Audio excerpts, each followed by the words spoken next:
Hello, Fightful Faithful. Welcome to another episode of Sour Graps. I'm your host, Alex Pulowski, and with me, as always, is the birthday girl, Hi. Kate. Hey, happy birthday, Kate. Everybody, it's Kate's birthday. So, birthday puns in the chat. Apparently, also like dog puns because Kate loves dogs. And also, I'll take it. Happy birthday notices. What do you not like Kate? What are you? What are you? A coward? Since Corey Brennan's not here, he's too much of a literal coward to show up.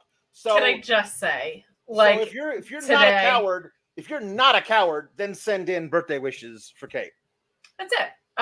It is not at all suspect that Corey didn't come around here on my birthday. Definitely not cowardly. Oh, I didn't have the NXT plans today.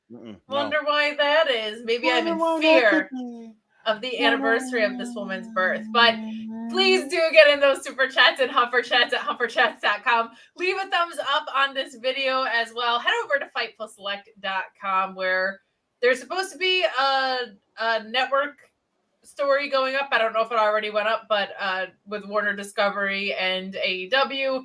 Tons more going on there. Before we logged on, we were talking about Dijak's contract news, which got brought up on Manny and Brennan's stream, Mansois, as you may know him,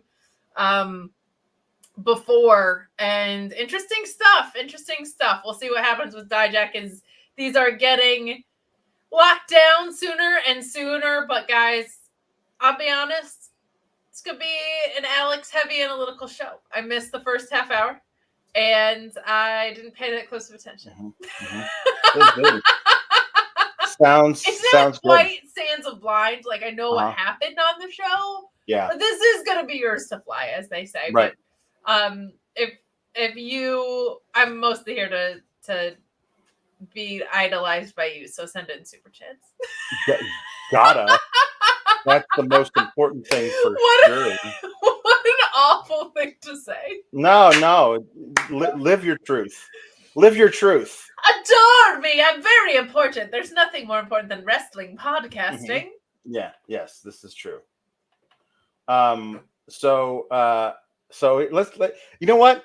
It's awesome. Listen. You know I love Corey, and he's got the scoops, and he's great. He does. And you know, I am a fan of The Irishman. Of course, but huge Notre Dame guy. Yeah, huge Notre Dame guy. Loved that movie with De Niro and Pacino. All 7 hours of it. Didn't watch it, but I loved it nonetheless. But he tends to come on here at the beginning, and maybe we start talking about the episode 35 minutes in to our episode. But you know what? We're 3 minutes and 15 seconds into this episode now, and I'm going to start talking about the episode. The episode starts with Noam Dar having been hit over the head with something, laying backstage. Noam Dar attacked. Noam Dar was attacked by somebody. He totally wasn't attacked by anybody. He totally probably just did it to himself.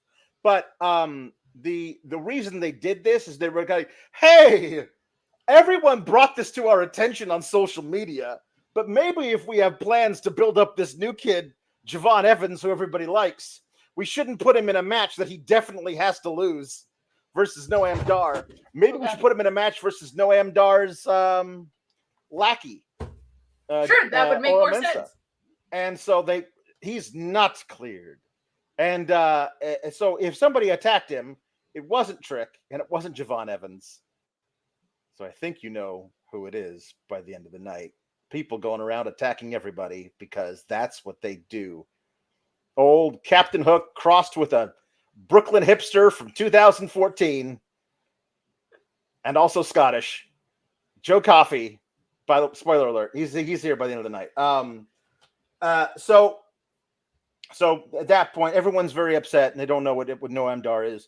I believe the idea is that at the end, the final vignette shows us that was who attacked Noam Dar because it's anybody who's getting a title shot is getting taken out by Gallus because they feel like, listen, we were sequestered in the Rock's California compound for months, just reminding that dude how to wrestle.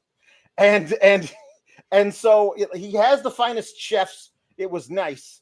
but still, we would like to get back in the wrestling actually. So, Yeah. you know, I think that's what they were trying to say with that. They But were like, we'll get to that later. We can't take any more Moana at this point. You know what I mean? No. Like, there's a second one coming out. Mm-hmm. I can't handle any. It's about Drive. It's about Power rap remixes. Right. Like, I don't want any of that. No. So, Mm-mm. yeah, no, I think it's nice to see Gallus back. Right. But we'll get into later. We'll get into him at the end. He honestly didn't have the bangs. And it was pretty upsetting, but like maybe it slicked back into a little man bun. I think he knew it was my birthday. That's the only thing I could think of, and he was like, "I don't want to like things are her thing. It's her birthday. Like I don't want to take away from that on a very special 24th birthday." Yeah. Okay. Definitely. So how old I am? Right. You're definitely 24 years old. Not a penny more, as the kids say. And you Y2K baby. Yeah. Yes. Right. You were. Everyone thought while your mother was pregnant with you that the world might end. Yes. And the stroke of midnight from 1990 to 2000, and we wouldn't know. Everyone was partying like it was 1999 while you were in the womb. I know, and my mom was 4 months into her pregnancy. It was crazy. Yeah. So it was crazy times. Fun fact: as a Y2K baby, my dad actually worked on the Y2K project, like all the code and stuff. You said this, yeah. Yeah. Well, he was trying to preserve a better life for his daughter. Exactly, who was in utero. Right. Not just an awesome album, but I was. So, right, yeah. Like he's like, oh my God, my daughter may be born into a world back in the Stone Age because computers will cease to exist. Electricity will no longer work unless I, Paul Elizabeth, save the day for everyone. And then he did, because he's a boss. And he did. Boom. He cut the red wire and saved everyone. If he had cut the blue wire, Stone Age for everybody. But he cut the red wire because he knows. Anyway, back to wrestling analysis.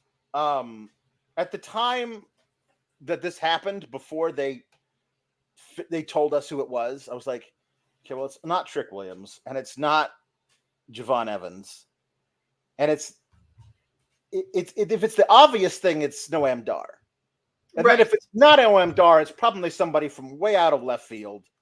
This is going to be terrible. And so 7 seconds into the broadcast, I sent the group chat, I already hate this show.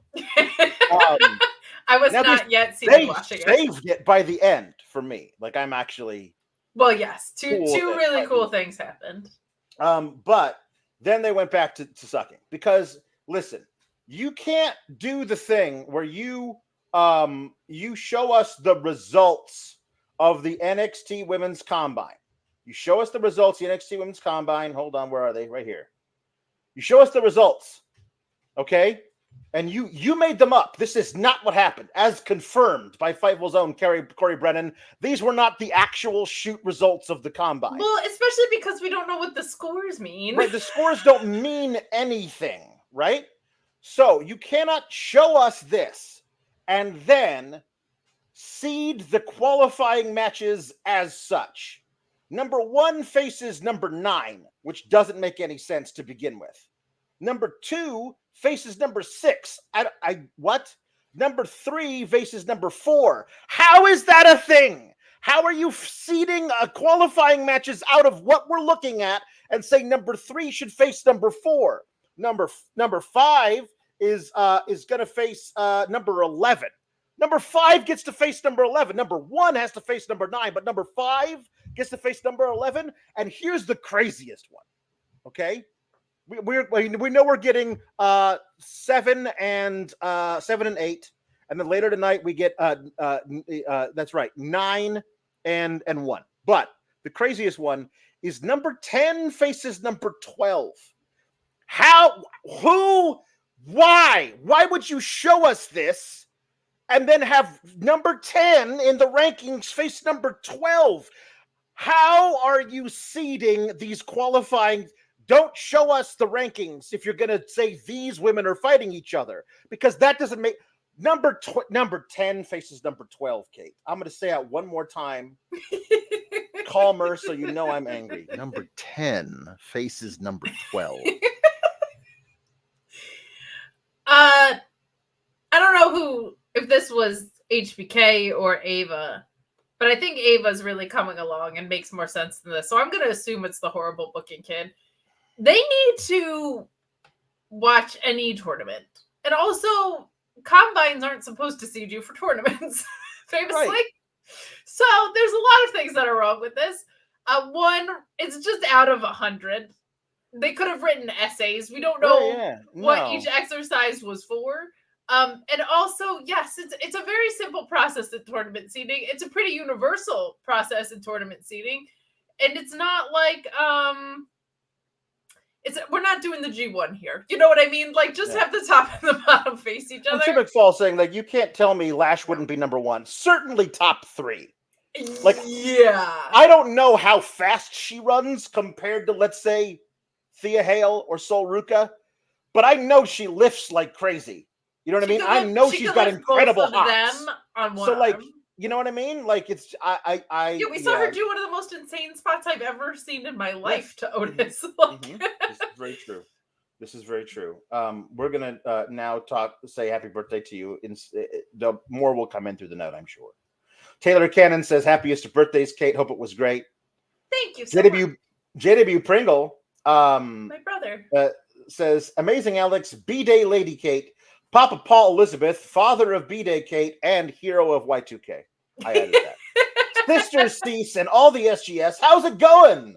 Well, pretty good by the end of the night. It wasn't doing great for the beginning, but by the end of the night we were okay.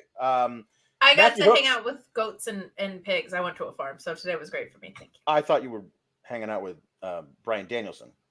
I said goats, so it was. Yeah, you said goats, and then you said pigs, and I was like, oh no, yeah. Vince McMahon, unfortunately, was also there.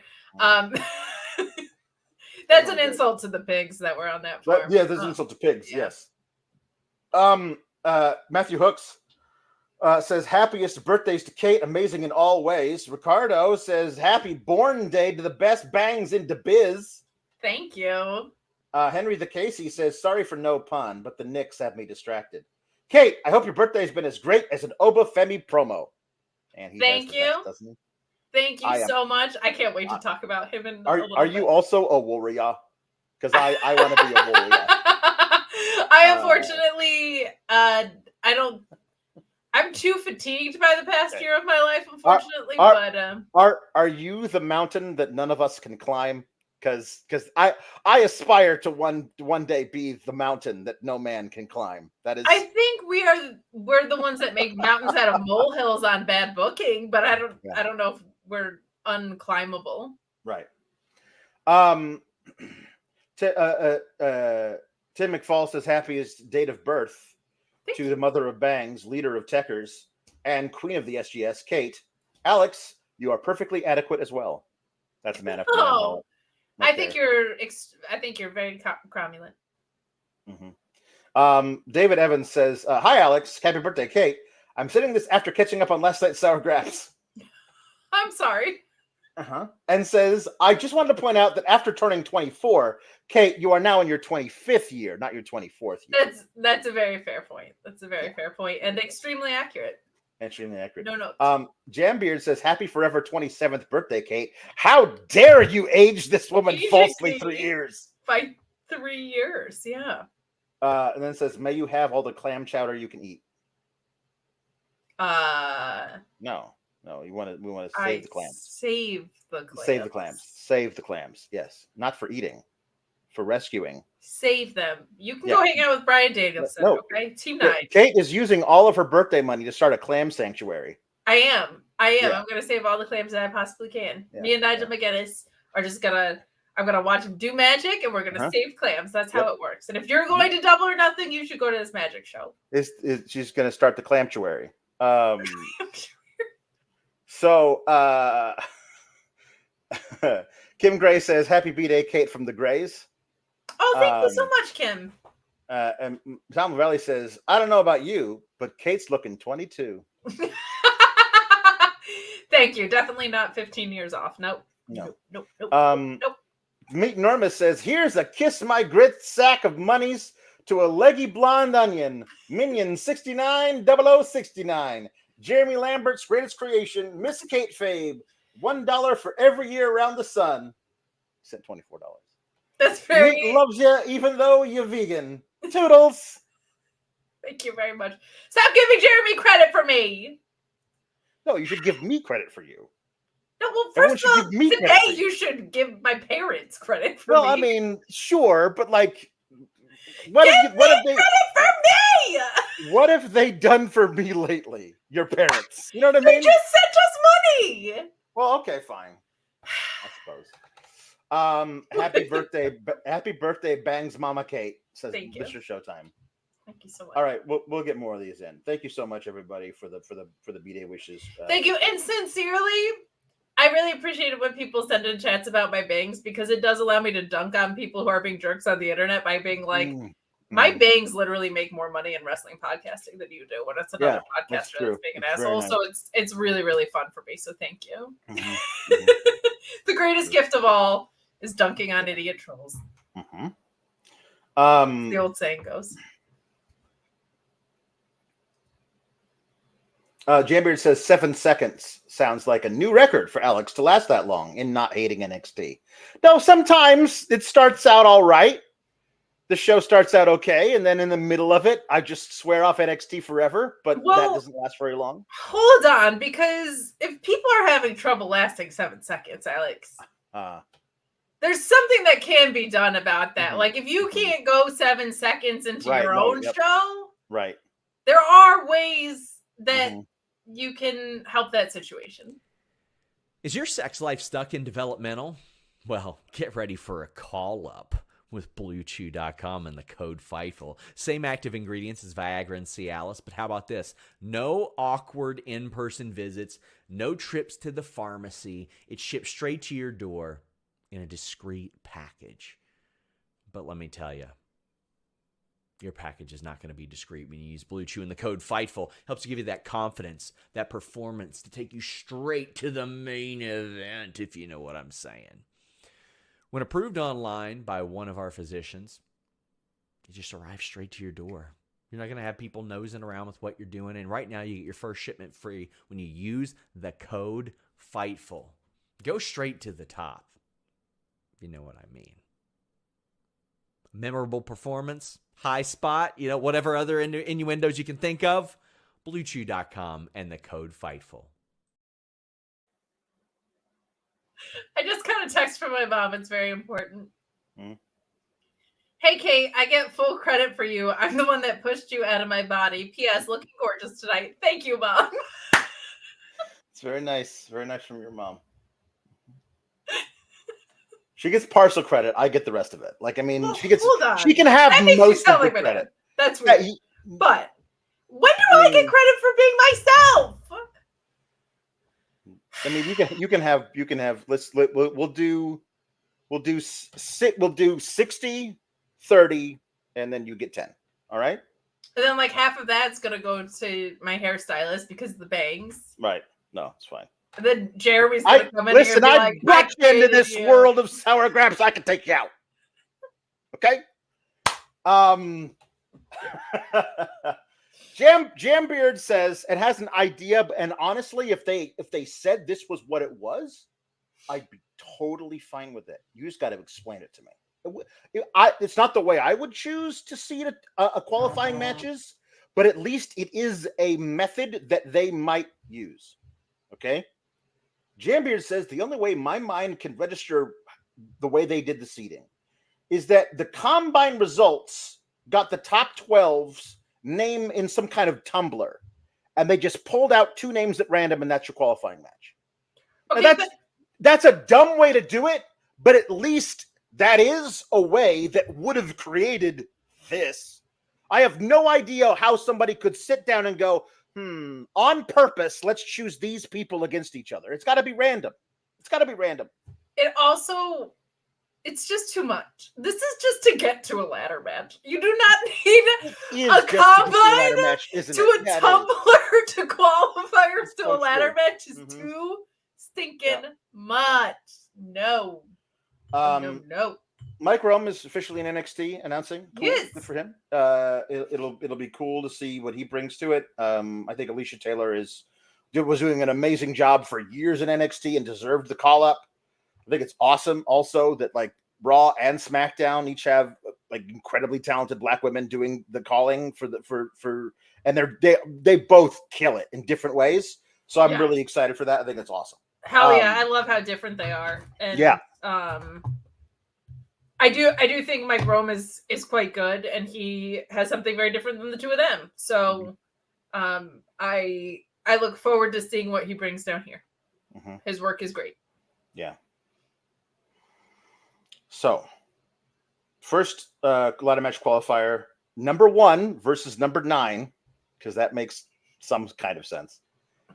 Sol Ruca defeated Izzi Dame. Izzi Dame had a good showing. They showed her backstage with Kiana James, like Kiana being like, listen, you got this. There's a reason why I befriended you here and nobody else. Because, I mean, look at you. You're a star. You're going to be great even without me. I got to go back upstage and be vaguely Adam Pearce's assistant, I guess. Because they have awesome plans for me now that I've been called up.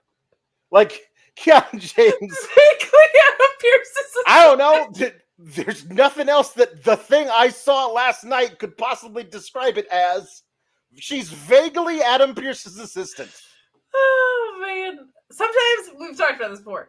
When you say things that are narrative of the situation, I wish they said them exactly like you said them. Like, I wish it was verbatim what they said. I wish also that wrestling characters would tell the truth about what's happening to their characters. That like that if they were self-aware about what they're being booked to do, I think that would be really fun. But they're never going to do that. No, sadly. Sol Ruca defeated Izzi Dame. We figured that part was probably going to happen, but Izzi got in a lot of good offense and looked good in defeat. She just made the mistake of following Sol Ruca into the corner, which you're not allowed to do because that's death. That's an immediate death. That's a big no. And big so no. she took a it was a cool one. Like it was like I honestly I've never seen it done quite this way. She followed her in the corner. She like did her little back kick and put her feet up on the shoulders, and she lifted her off and she flew over into the thing. It was really cool. It was well done. I didn't see this match. Mm-hmm. And based on the combine results, I can only assume Sol Ruca got a gold star, and that Izzi Dame got a high five. Mm-hmm. And they're gonna go to Pizza Hut when their buttons are full, and it's gonna be great. They're gonna get personal pan pizzas for everyone. Most of you are probably too young for that reference. I, at 24, am even a little young for that reference, to be honest. But I am excited that Izzi Dame had a good showing. That makes me happy to hear. And is Sol Ruca, like I said this before, but I didn't see this match, so I don't know. Was she agented to do other stuff? Because I really don't want her to be Surfer with just a cool finisher. Like she does other stuff too. Like she's got good footwork. She's got some good kicks. She's got like I call it the Pac kick because he got the best one ever. The spinning roundhouse kick to the gut. Like she's got a good one of those. Like she's I know she is. As long as we're getting to see that out of her, right. Because I know there's more to her, and I want that to be on full display. But it is very cool that she's not reliant on one way to do her very cool finisher. Like the fact that she's finding new ways to deliver it. That's awesome. It sounds like tonight's was really good. I'm sorry I didn't get to see it, but it's the day of my birth. Yeah, it is. No, she walked on her hands for most of the way to the ring. Like most of the way to the ring, she walked on her hands. So, you know.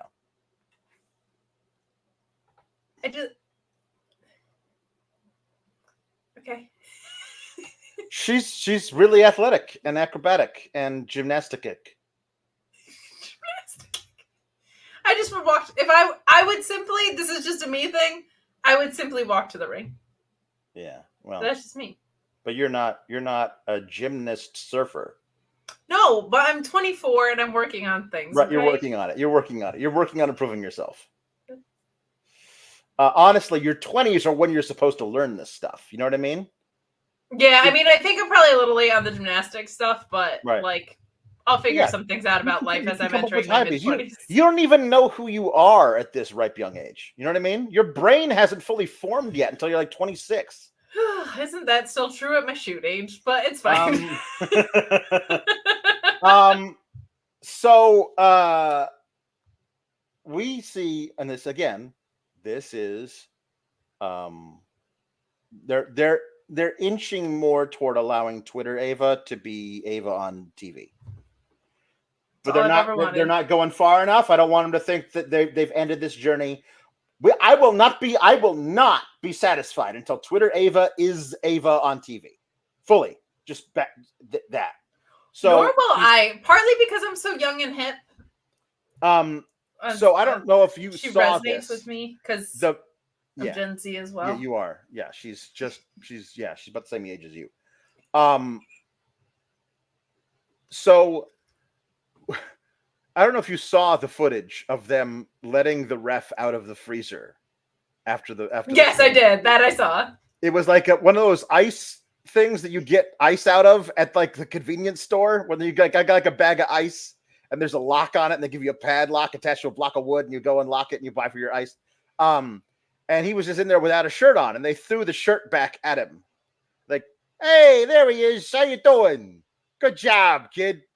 And it was awesome. It was really fun. But the way I saw it was that I saw Ava quote tweet it with just WTF.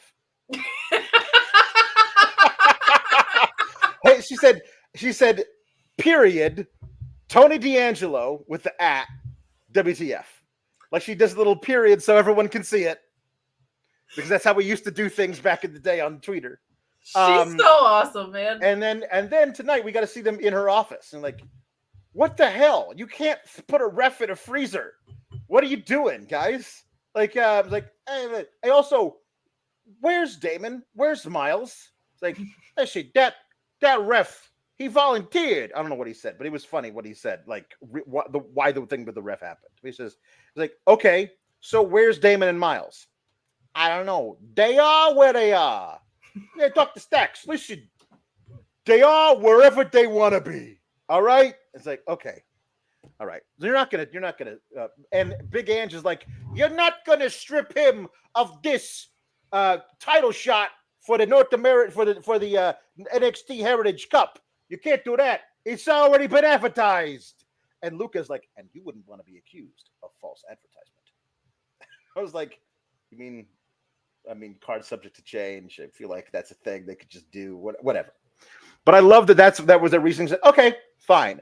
But you're going to be fined. Let's say $20,000. He's like, and everyone else behind Tony is like, hey, that's crazy. And he's like, all right. Ange, and she produces from her back waistband a manila envelope loaded with cash. And she hands it over to Ava. And Ava's like, what? And he's like, it's all there. You can count it. Plus a little extra. I like you, Ava. You're tough, but fair. And like, this is exactly the relationship I want Tony D'Angelo to have with every authority figure throughout wrestling. He's like, listen, I respect your authority. However, I am going to play by my own rules. But when I do, I'll throw in a little extra kashish for you in the bribe next time. So like, it was cool. Now, she pulls it out in the waistband and finding the thing, and then then Ava, Twitter Ava, says, I still think it's weird for somebody to keep money in their butt, but whatever. This is all we've wanted from this wonderful Twitter woman. Ava, come on! Twitter Ava, come on! Come hang TV. out. Come hang out with us, Twitter Ava. Oh my god! Oh my gosh, I love that. Yeah. There was no pockets in that. She was definitely wearing some kind of leggings, like, you know. There was definitely an elastic waistband. That was where she was keeping it. That was very funny.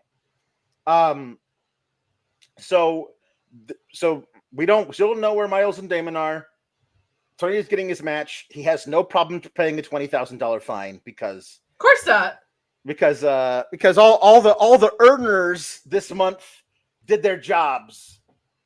That was decent. They were interviewing Lola and Shayna. They were interviewing Shayna. And Shayna decided to make the flight down to Orlando again, and she's like, so you had a dominant victory against Carmen Petrovic last week. I just wanted to know that. Listen, I think we know that there's nothing I am but dominant in NXT. I held the title for the longest number of cumulative days of anybody. It's whatever. And then Lola's like, yeah, that's right. And then when I get a shot against Roxanne Perez, I'm going to beat her for that title, and then I'm going to break every record in the book. And Shayna's like, well, you might not break my record. I mean, and then from out of nowhere, a la Randy Orton, Carmen Petrovic flies in from off screen and starts beating the hell out of Lola Vice, and they go off. And Shayna's just like, like that Shayna's immediate reaction is like, oh, jeez. Like she doesn't want to be a part of this at all. And then she's just standing there watching these two other women fight. And from off screen, flying out of nowhere, Natalya to beat up Shayna in the back of the head. And what the hell is Natty's problem?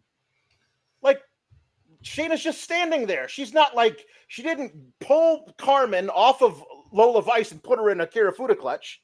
She's just standing there. So Natty has all of this residual rage built up over a thing that never should. Mind you, during that friggin' NXT Underground match, it was Carmen Petrovic who first attacked Shayna Baszler from behind. And then Shayna put her in the chokehold, which forced Natty, the boat, to lose all concentration and lose her NXT Underground match. Right. So maybe she blames Shayna for that, but Shayna probably doesn't do that if Carmen doesn't completely start attacking her before the whole thing. This was my question. I mean, I don't know how you see a flying boat. How do you not see a boat flying through the air like that? It's great. Also, if I'm Carmen Petrovic and I have a sword, I'm using my sword. Let's decapitate some people. Let's have some fun. Decapitate someone. Shake it up around here. One of my favorite things you've ever said. I don't know, Drew. Like, decapitate someone or get off the pot. Absolutely. Let's do it. Rules. So the brawl between Carmen Petrovic and Lola Vice extends into the into the backstage area, where everyone's being trying to stop everything from happening. And one woman who I thought was Sol Ruca because they have the same hair ends up getting an errant punch as they're throwing each other. Somebody's breaking it up. This woman is apparently Carly Bright, who has never had a match on NXT proper, but has been doing stuff on Level Up. Carly Bright. Mm-hmm. No offense. Mm-hmm. Didn't even see this part of the show, but like, have you heard of Allie Albright? Because Allie freaking Albright of the toothpaste Albrights. Of the toothpaste Albrights. Yeah. True. No, but who is Carly Bright? I'm intrigued. Do we know? Does she have a weird occupation? No, she's an NIL hire who's been doing a lot of stuff on Level Up. She's been doing so much on Level Up. They have a full highlight package they show later in the night. Okay. Let you know who this is. Now, see, here's the deal. Like this. Here's the deal that I think would be fun for me. Is if she was, again, we've never seen her on NXT television, and somehow she was 4th in the Combine. You know what I mean? Yeah. And, you know what I mean? Like a surprise. Because if the Combine is really open to everybody, it's a completely different kind of thing. And this is supposed to be an opportunity for everyone to show what they got. So have her be like 4th in the Combine in a shocker, and have her go up against a heavy hitter in the qualifying match, come this close to beating whoever it is, but she loses. But it's an amazing debut match, and it starts off a thing where she's not going to come that close and lose ever again. Next time I get my shot, I'm going to hit it. Something like that kind of a thing for her. Now, this is a version of that, but it's not necessarily as strong as it could have been. You know what I mean? Especially when, like, JC Jane got her face broken, so she couldn't be in it. Like, you had an opening right there to do something other than Ivy Niles in it for no reason. Mm-hmm. Yeah. Oh, that's such a bummer. Because that idea I actually like. Like, that would that was my other thing. Is like, there's not really any stories coming out of the combine that I could tell. Yeah. So Carly later comes up to Ava and it's like, listen, I know I've never actually been on NXT before, but I've been killing on Level Up. I've been working real hard in training, and you got to give me Lola Vice tonight. She punched me in the face, and all I was doing was trying to break up the fight. So you got to make a shot. It's like, listen, you did really great. Actually, you were 13th in the combine. So if you'd only been one spot higher, you would be in the qualifying matches. And listen, you were faster than this person. You were stronger than this person. You had a really good showing. She actually mentions her being faster than Tatum Paxley. And then we see behind them, through the blinds, in leading Ava's office, Tatum Paxley just looking between the blinds like this. And Tatum actually posted a picture she took through her own fingers with her phone. She posted that on Twitter. And then again, Twitter Ava quoted that tweet that she sent out from inside the office and said, literally, what is wrong with you?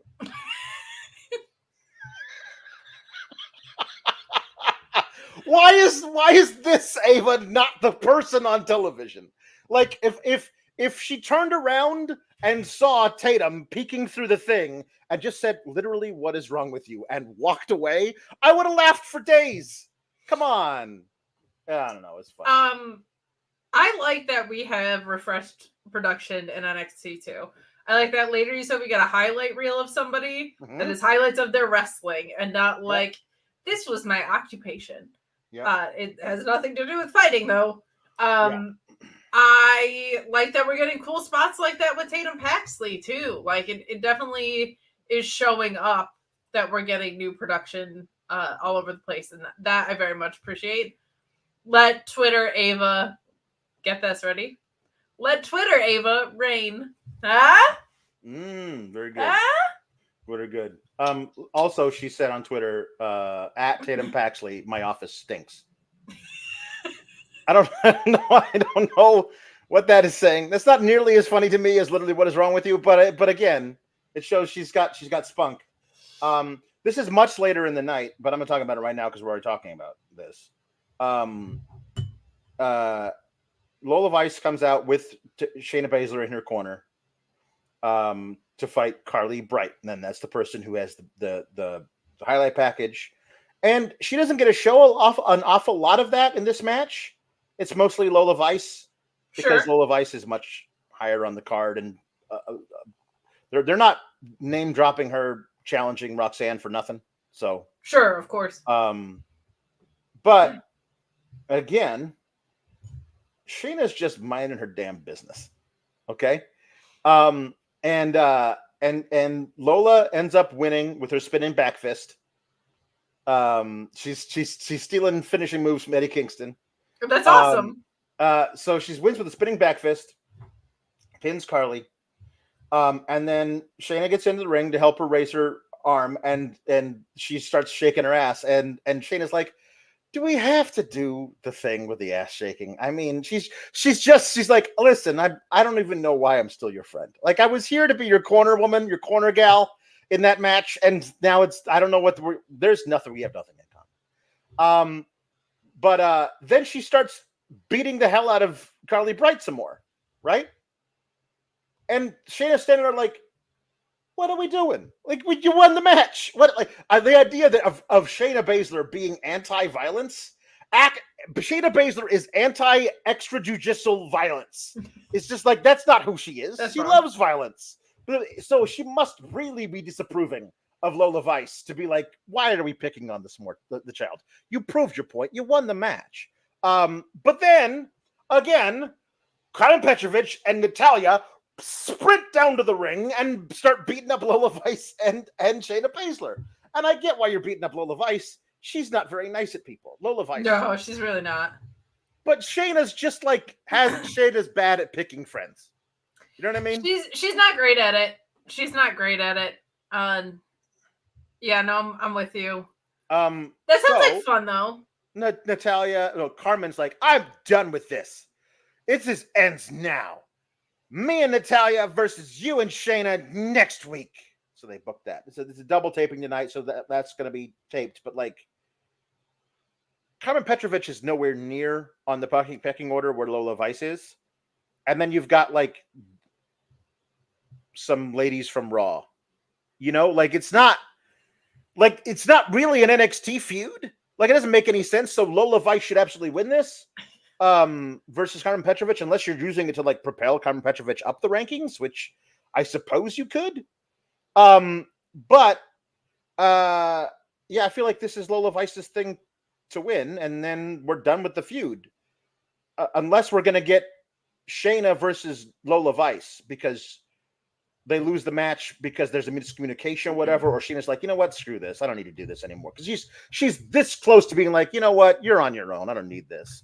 And then if Lola Vice were to like kick her in the back of the head backstage, Shayna would be like, okay, no, fuck this bitch. It's on.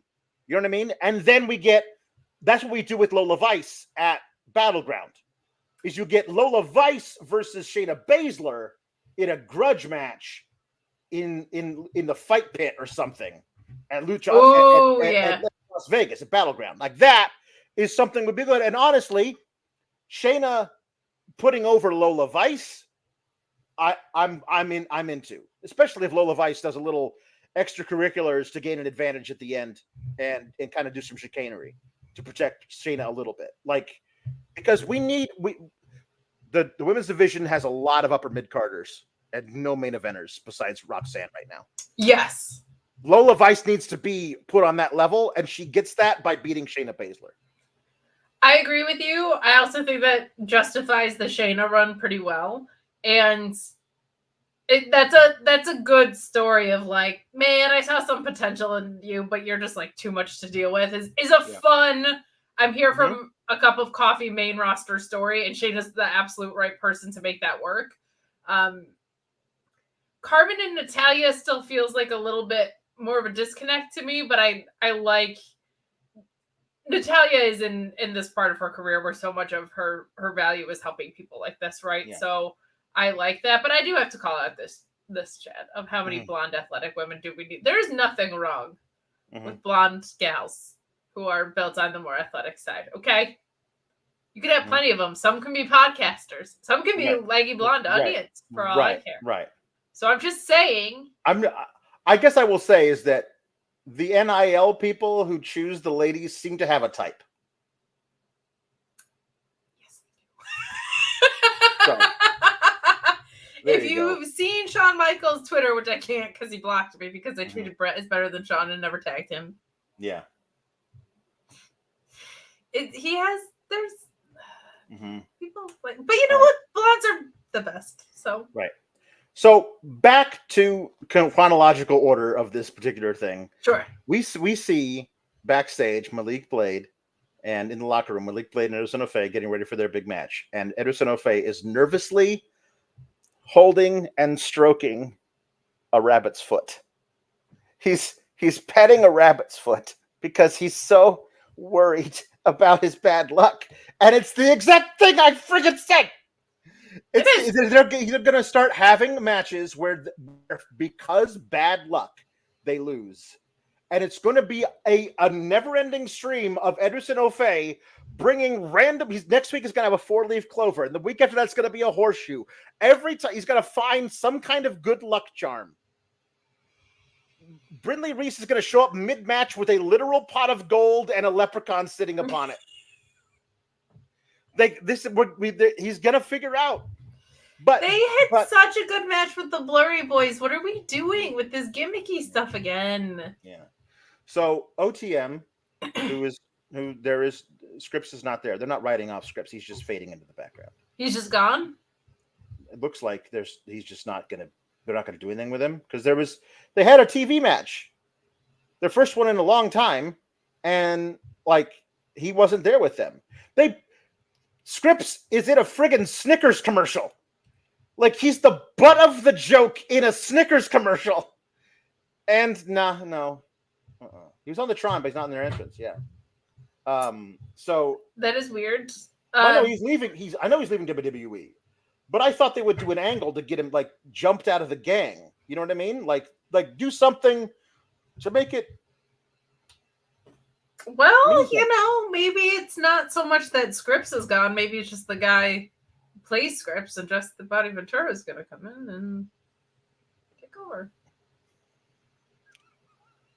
Just saying. Yeah, it's possible. Crazier things have happened, and by that I mean right. Exactly that crazy of a thing has happened on this show. Right. No.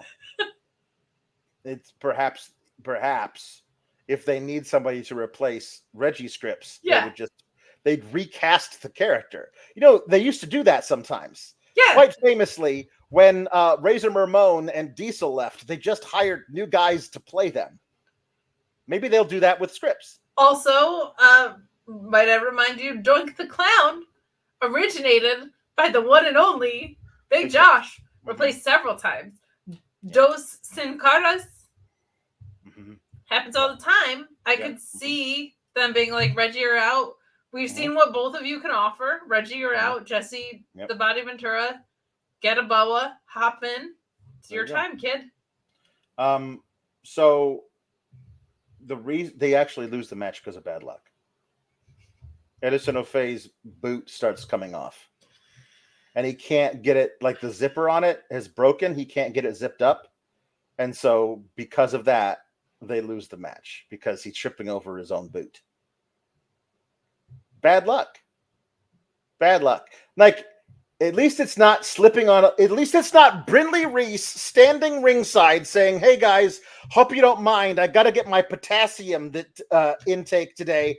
Eating a banana, and then she gets blindsided by Jada Parker, and the banana peel goes flying into the ring where Edris Enofe slips on it, and he's knocked himself out.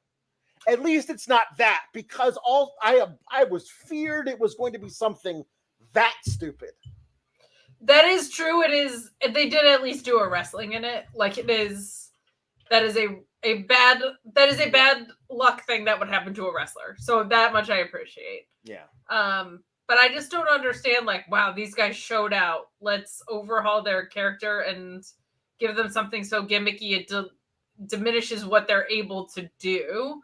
Because we saw them be great. Mm-hmm. But if they're gonna do it, at least this is the way they're doing it, and it wasn't, like you said, something egregious to happen within the match. It's like that's a shitty thing that would happen as a wrestler. That would suck. Right. That would suck.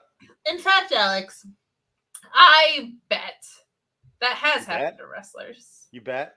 What kind of action do you think you could get on that? Minus 400? I don't know off the top of my head. Is it plus 400 or minus 400? I don't know. I don't bet. I should bet. If I did bet, where would I bet?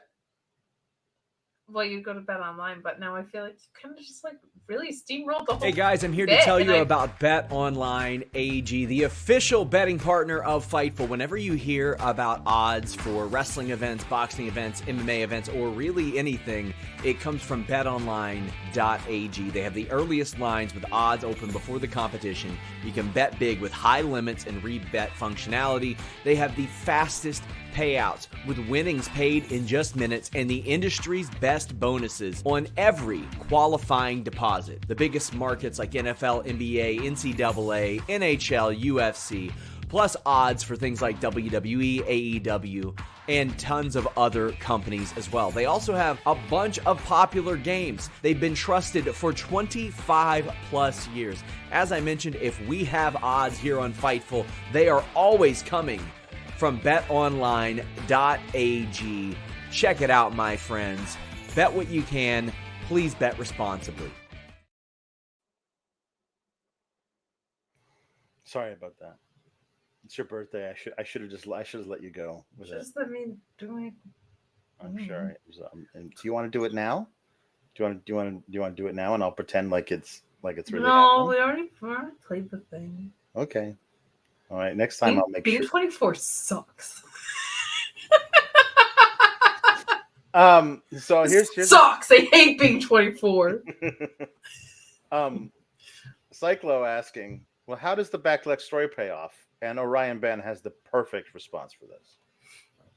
In a ladder match for the tag titles, where in order to get to the tag titles, he has to go under a ladder.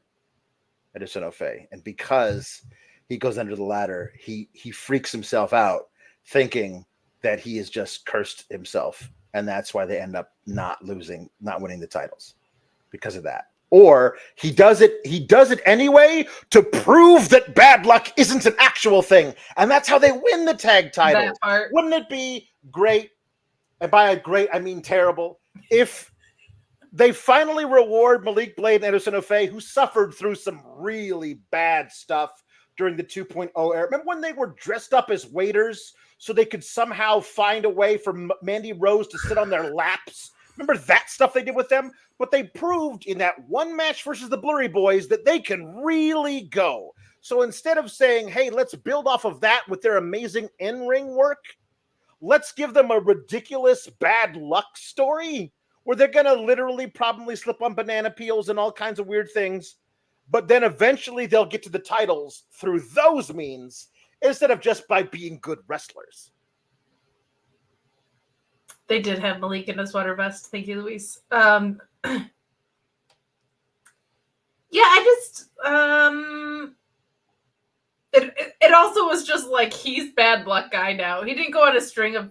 It's not like we had 3 losses in a row where something bad luckish happened, and he was like, oh, maybe I'm cursed. They were like, mirror, and that's it. Like there was like that's actually a productive, creative way to have a bunch of losses built in. And it's like, damn, we can't get a win to save our lives here. Right. Am I cursed? Did something happen? Mm-hmm. But no, they were like, boom, broken mirror. Right. You're cursed now. Yep. So Delgado saying that I wrote a story about a recent NIL person who tried out. HBK definitely has a type. Well, yeah, I feel like it's pretty obvious. Anyway. Beautiful blondes, and they're young to mid-20s, like me. Right. People like us. Ridge is backstage talking to the Blurry Boys. He's like, oh, that Andre Chase, he's a stand-up fella, he is. He's sound. He's sound as a pound. The other British sayings. And anyway, I really like that. I'm going to prove to him the blah, blah, blah, blah, blah. And then I really wish I could watch the Blurry Boys wrestle. That would be neat. Why aren't are they going to have a tag title match at Battleground, do you think? Or are they just going to be awesome, super fast work rate dudes with the titles who never get to defend them? Is that what we're doing? Because it's weird that they haven't done anything since they became the champs. But they'll just like send down somebody. Yeah. Anyway, listen, they still have an unexcused absence on their record, and that will not go unnoticed or unreferred to on this show. I have no idea where they went. They went AWOL when they were going to have a match for the tag titles versus the Wolf Dogs. We all know this, but I will say I really do appreciate the OC having the you're just another main roster guy coming down to NXT.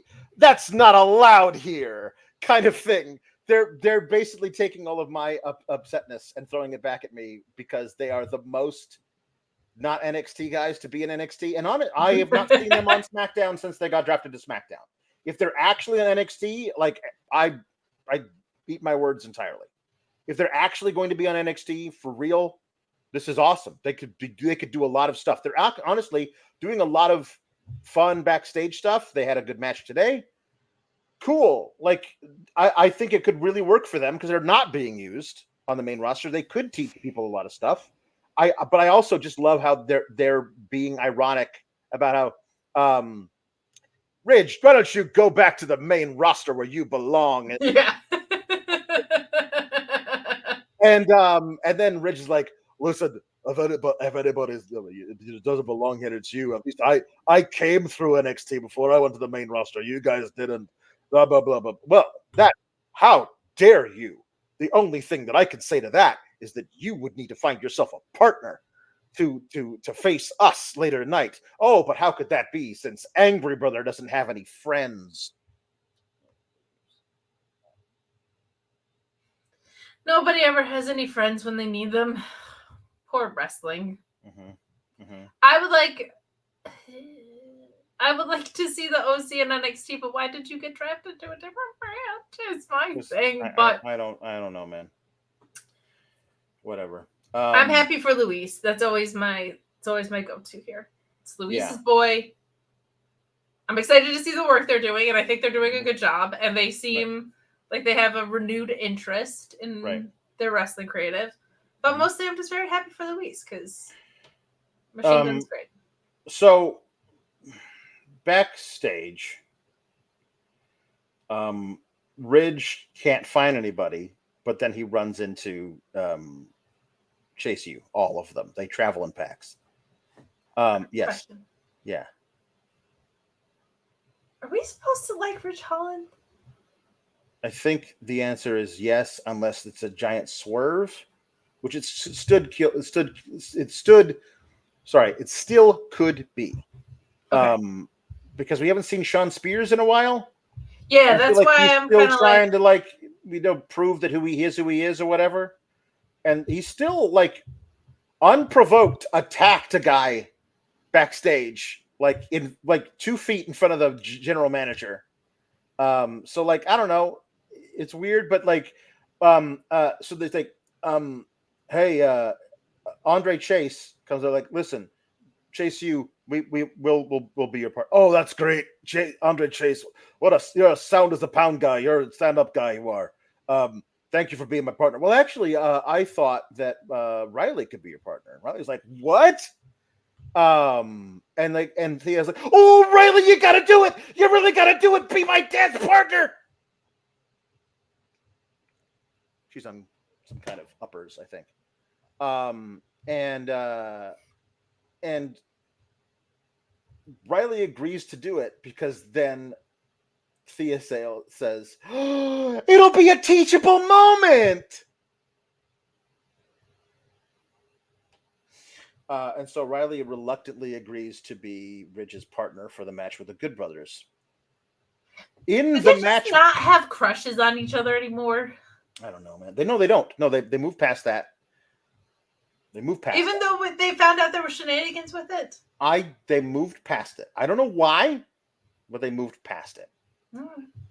Duke also just standing there. I don't think he said a thing in the entire episode, but he's there the whole damn time. It is my birthday. I know. You can't do this to me on my birthday. You can't have my fave not do anything to me. You cannot have TMDK lose the tag titles and Duke Hudson not do anything in the same week on my birthday. Mm-hmm. That's not fair. I'm 24. Give me what I want. Mm-hmm. Yeah. Yeah, you're a big girl now, and you I am. Mm-hmm. So the Good Brothers defeat Ridge Holland and Riley Osborne because Ridge is going to do some really elaborate Alabama slam. So he's got Carl Anderson, he's holding his ankles here. So Carl Anderson's head is basically scraping the floor as he's walking around. It's going to be the most incredible Alabama slam we've ever seen, except for Luke Gallows is standing in front of him. And Riley Osborne decides, oh, I know what I'll do. I'll do a springboard drop kick to Luke Gallows, who steps aside. So Riley Osborne does the springboard drop kick to Ridge Holland, which then allows Carl Anderson to roll up Ridge Holland and pin him. And then Ridge and Riley are looking at each other, and Duke Hudson's there not doing anything, and Andre Chase is sad, and Thea Hale's sad, and they're all just very sad about how they lost the match. But the Good Brothers won, and they're probably going to get their tag title shot out of this. But backstage again, Riley's like, hey, Ridge, I'm really sorry. I know I screwed up. It's like, oh, that's all right. Mistakes happen in wrestling all the time. Do you get it? When I say mistakes happen in wrestling all the time, do you understand the heavy-handed symbolism is there a rainbow star that could cross the sky behind me saying the more you know? Because if there was, I don't think it'd be any more obvious than the hammer we are currently hitting you over the head with. Mistakes There's a happen in horse. wrestling all the time. There's a horse in the corner. I'm beating it. It's dead. And then this is like, no, but I hope I've proven that you can all trust me by teaming with one of you in a match that we lost. I hope that we have proven you can all trust me. And Thea looks at Riley. Oh, come on, trust him. And no, she's not, but she really is. But and like then Riley's every like, time she trusts anybody, I mean, yeah, I guess. Okay, and they shake hands. And then Thea Hale does this really weird thing where she makes herself shorter than she actually is and throws her arms around Ridge Holland, like, and puts her face on his belly. So it's like when a small child hugs an adult. she's a grown woman. She's a grown-ass woman. And they are infantilizing her so much, it's weird. Why would she? Also, why would you hug somebody like this? Why would you trust somebody after you've gotten? She is approaching Sting levels of getting betrayed. This young lady. It's a small detail, but why she ducks down, makes herself shorter, and just throws her arms around his waist and just nuzzles her face into his belly. Oh, good! I'm so glad we're friends. It's weird. I just don't get why she would trust anyone either. Like that is very weird. But the like fact all that, you've gotten is betrayed. Like Riley's very slow to accept it. Everybody else is into it. Like Duke's sitting there nodding, like, okay, I suppose. But there's two ways this ends. Like with Ridge Holland somehow putting on a Chase U shirt, like he's, I don't know. Are there any other instructors at Chase U, or is it just Andre Chase? Can he become like the chair of the physics department at Chase U? Like, what does he do? Or he flips his lid again and is proven to be the bad guy everybody thought he was. You know what I mean? Or Sean Spears steps in and is like, "Hey, I thought you were my friend," and then they have a tag program. Yeah, it's weird. Lash Legend is backstage in the trainer's room, doing the stretchy band workout, while Noam's getting checked on by the trainer. It's like, I don't have any timetable. As far as I can tell, he's out indefinitely, says the trainer. And Lash, why don't you think it was Trick? It was obviously Trick. Yeah, Lash, why don't you think it was Trick? She goes, oh no, my music's playing. I don't have time for this. I gotta go. She's got her match versus Ivy Nile. And Ivy Nile still enters to the old theme song. The Diamond Mine theme song. Why the hell are you making the Creeds enter that ass new theme song? Let them enter this. This is a good theme song. It's a great theme song, and the current one is, even by Def Rumble standards, like undeniably the worst. I think even of theirs. Yeah. But I like when they do things like your backstage leads to a match. So it sounds like I like the way that they're making the show flow a lot in this episode, which is refreshing because it used to be extremely corny. Yeah. So they have Jakara Jackson come out with this is where I tune back in. Yeah, with Lash Legend, the Meta 2. Because Noam Dar says backstage, and Oro Mensah says, don't worry, I'll take on Javon Evans for you. I'll get revenge for him.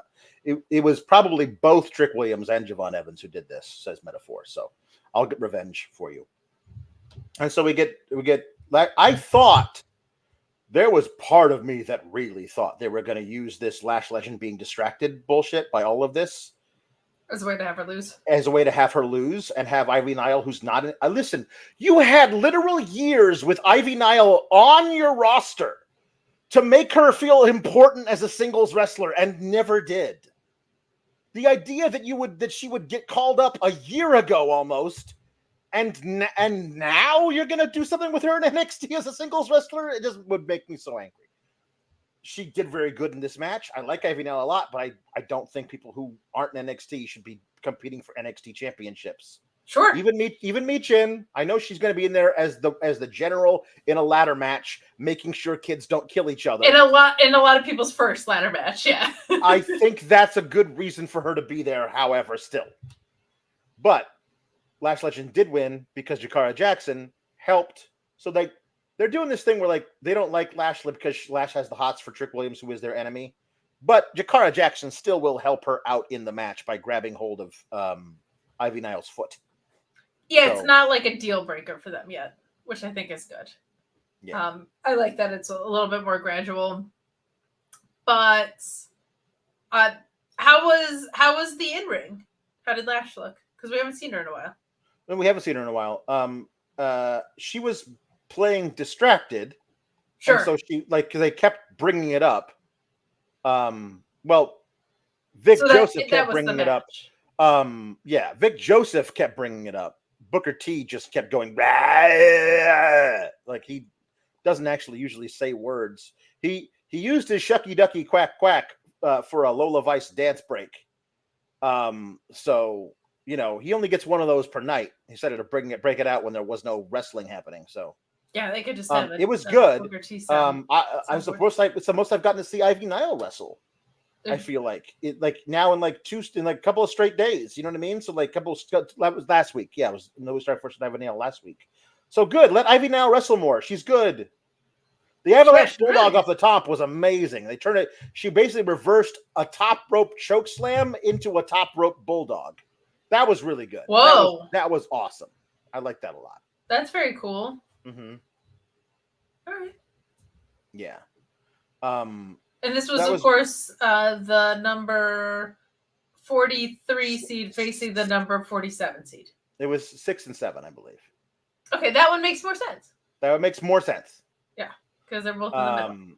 Yeah, but still though.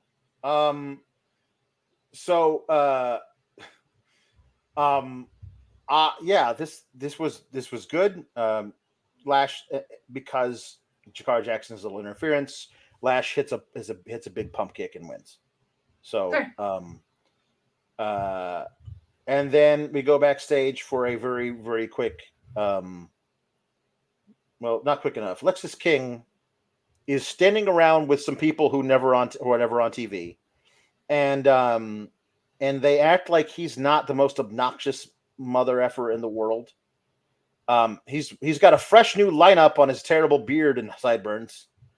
And he's standing there and he's like, gentlemen, ladies, is it just me or is the king absolutely on fire right now? And at that point, everybody gets up and leaves, because somebody who starts a conversation by saying those words is not somebody you need to hear one more word from. You just walk away. And he's like, he rattles off all the things. He beat the Big Dookie last week, and then he beat Baron Corbin at Spring Breakin'. So I'm the best I'm on a roll. And in walks Jasmine Nix. There's lots of letters in her name. Yeah, that shouldn't be there where you think they are. And where are they? The results will surprise you. Can I get everybody to sign this card for JC Jane? It's a get well card. She broke her face. She got her nose broken by Thea Hale, and they're not doing anything about it.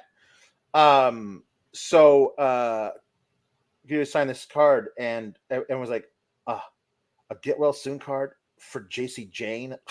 No thanks. And they all leave, which is I don't know, like it's a get well card. Like the idea that like, hey, sorry your face got busted is not like I want to be your friend. It's this NXT 2.0 still is very high school. You know what I mean? Yes. Like, no, I'm not going to be caught dead signing a get well card for her. Yeah. No. But Lexis King will do it, except he signs it get well soon, Jackie, because he doesn't know JC. He's been at that point he was reminded her name was JC, not Judy, not Jamie, but JC. And then maybe he thinks that's how you spelled JC, but no. Am I supposed to believe he's sleazy and dumb? Yes, both. Okay.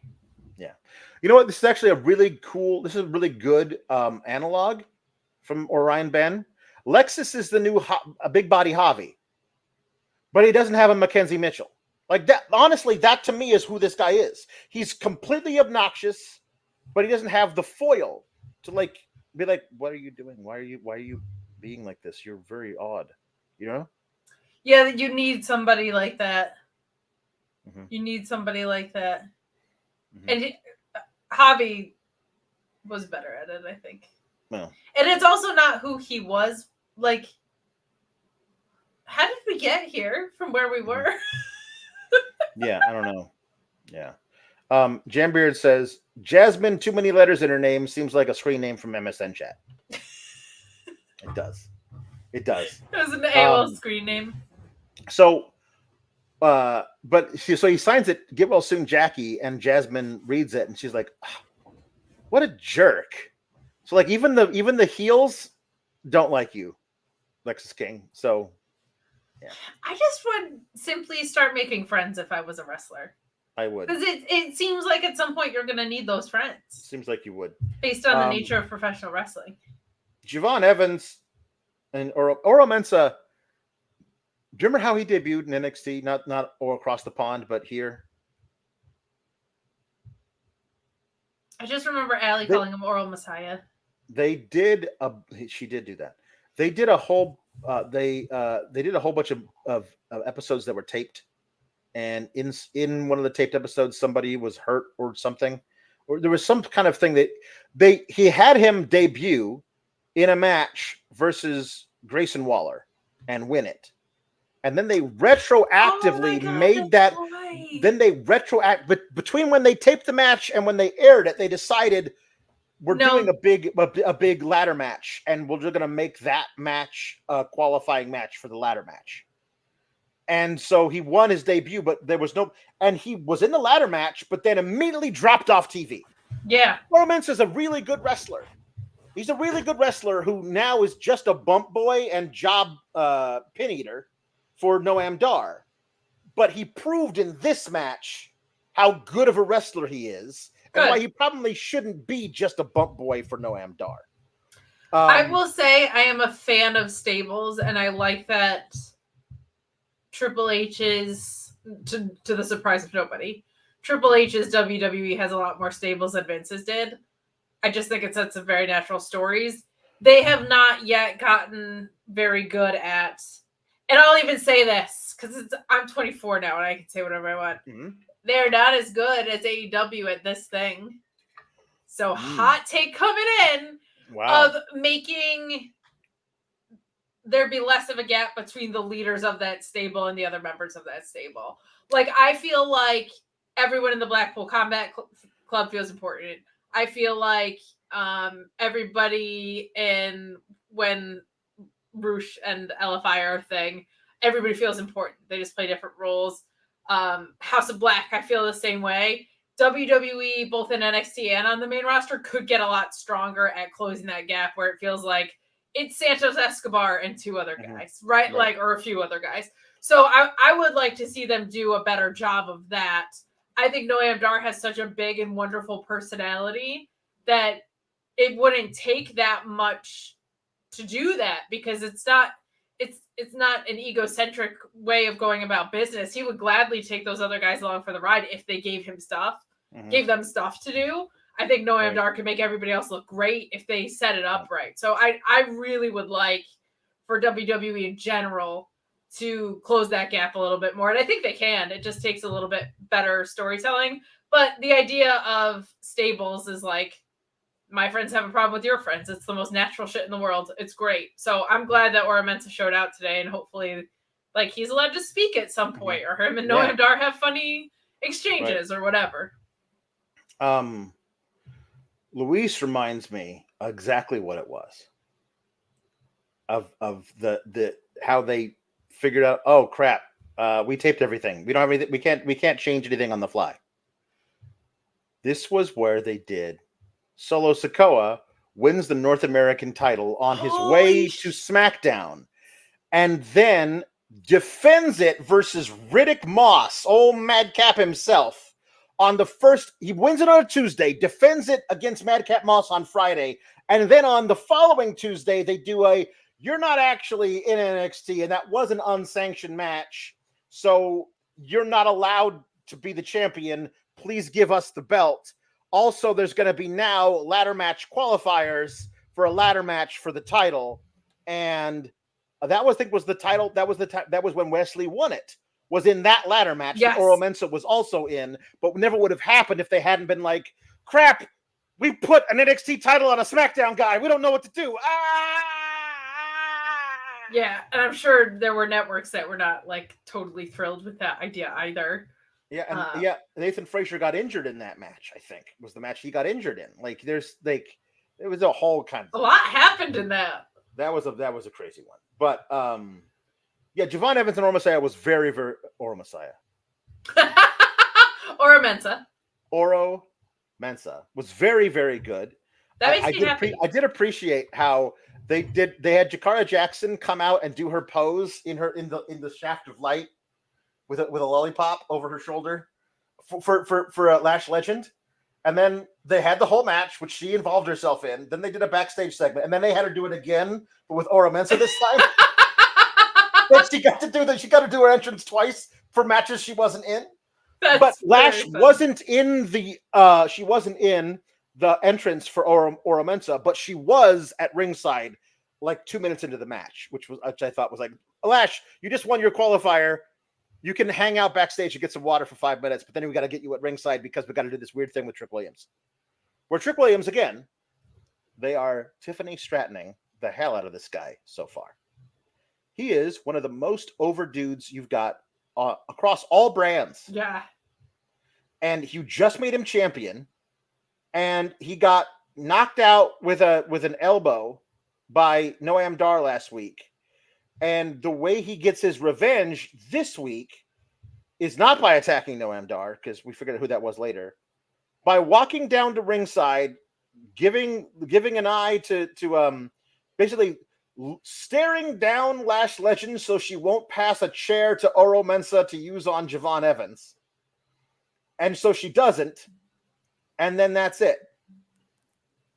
And that's what that's how we're doing Trick Williams now, 3 weeks into his reign, is that there's no fanfare. He's not doing anything. He's putting over Javon Evans, which is nice, but he's not really doing anything. What are we doing with this brand new champ that everybody loves? Nothing? Is that the answer? Okay. I don't know. I think we're trying to be the logo though right now. That's a pretty good impression. Give us a purple face paint. Hi, Sean. Hey, happy birthday. Hey, thanks so much. Just got this bar over my face. There we go. Remember, was it Vader and Mankind it was Vader and Kane had a mask versus mask match at one point. Like, you can see virtually all of Vader's face anyway. Did Vader take his mask off of his own volition during most of his matches in the early 90s? I was watching Batman Returns, I think. And, like, I know it's a Tim Burton movie. It's ridiculous. But the fact that Catwoman and Batman have no idea who one another are, it's ridiculous. Yeah, it is. At least, I'll say this, at least Christian Bale tries to change his voice, but to the point to where it causes so much suspicion that people will be like, what happened? Yeah. Do you have throat cancer? Why are you fighting crime? You have more important battles right now. Yeah. You got some bigger concerns. No kidding. What's up, Sean? Dropped a story about WBD and AEW tonight. I'm not expecting them to be a big part of the upfronts, but they will be mentioned. There is a pilot for a new program. I know a little bit more about it now, and I'll say this. Online wrestling fans will be very pumped about this pilot show. In fact, you know what? Because I got it in a way that I can't reveal it publicly, I'll tell Kate and Alex in the private chat, and they can react to it. Okay, I can't wait. I will see it in the reaction. Okay, hold on. This is a meta scoop. Like it's a scoop inside of a scoop. Here we go. Here we go. I can't wait to see it. I feel like I could pat Sean on the head. Why are you so Probably. short? Why are you so short over there? Hi, Sean. There we go. Oh, that'll be fun. That'll be very that fun. will be fun. I will tune in. It has There you piqued go. my interest. I will say that much. I'm told it will drop on socials, which I think is a great platform for that specific thing, Definitely. and probably the audience that it will target.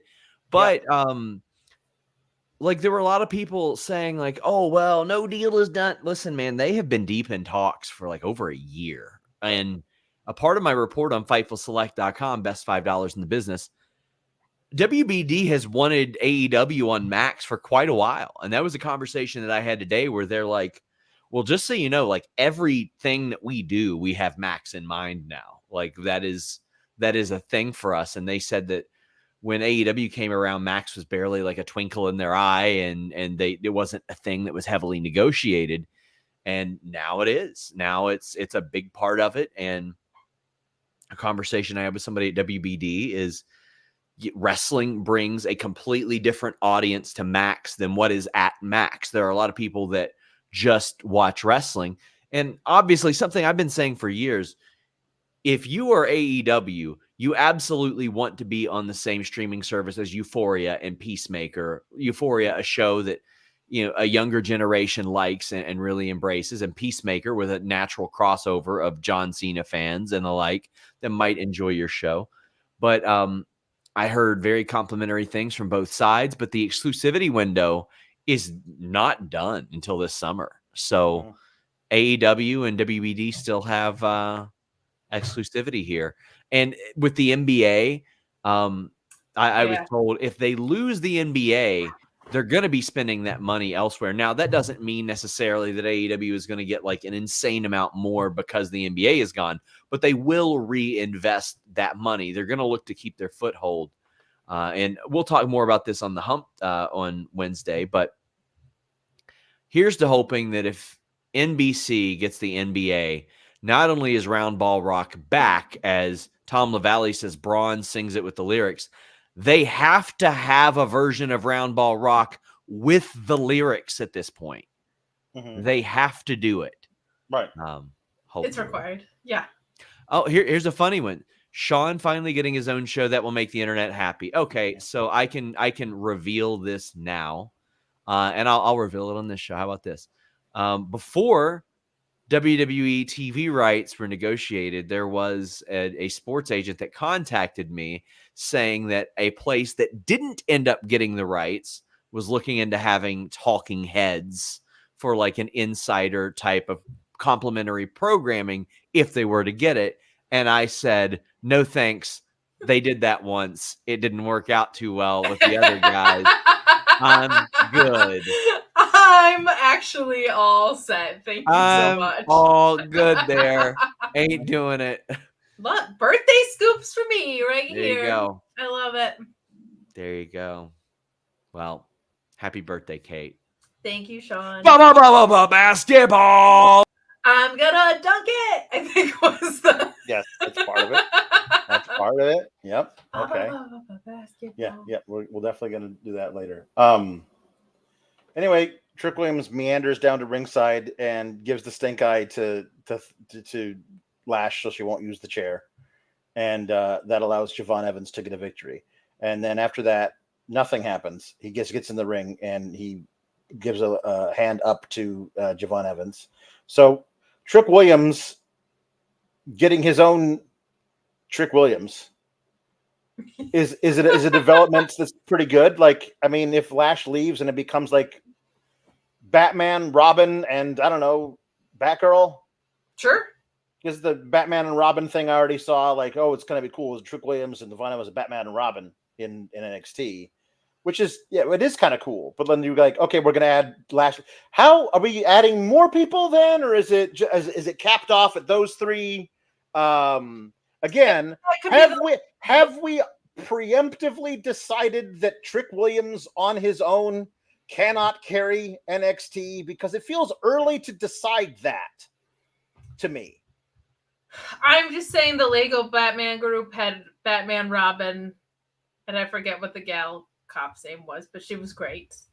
And that was the squad, and they were extremely successful. And I feel like real life mirrors Lego Batman more often than not. Honestly, you could have an Alfred in the picture. I wouldn't be mad about it. Yeah. But it does feel early in Trick's reign to start making it this convoluted. Like I would like to see this story again, bring people in a little bit more. If they really don't have anything for Dijak on the main roster, just let him do this. A run with hit one-on-one Dijak versus Trick is an awesome first feud for Trick to get through. Because if he can get through that, then that's this again. I feel like HBK has no earthly idea how to book title reigns.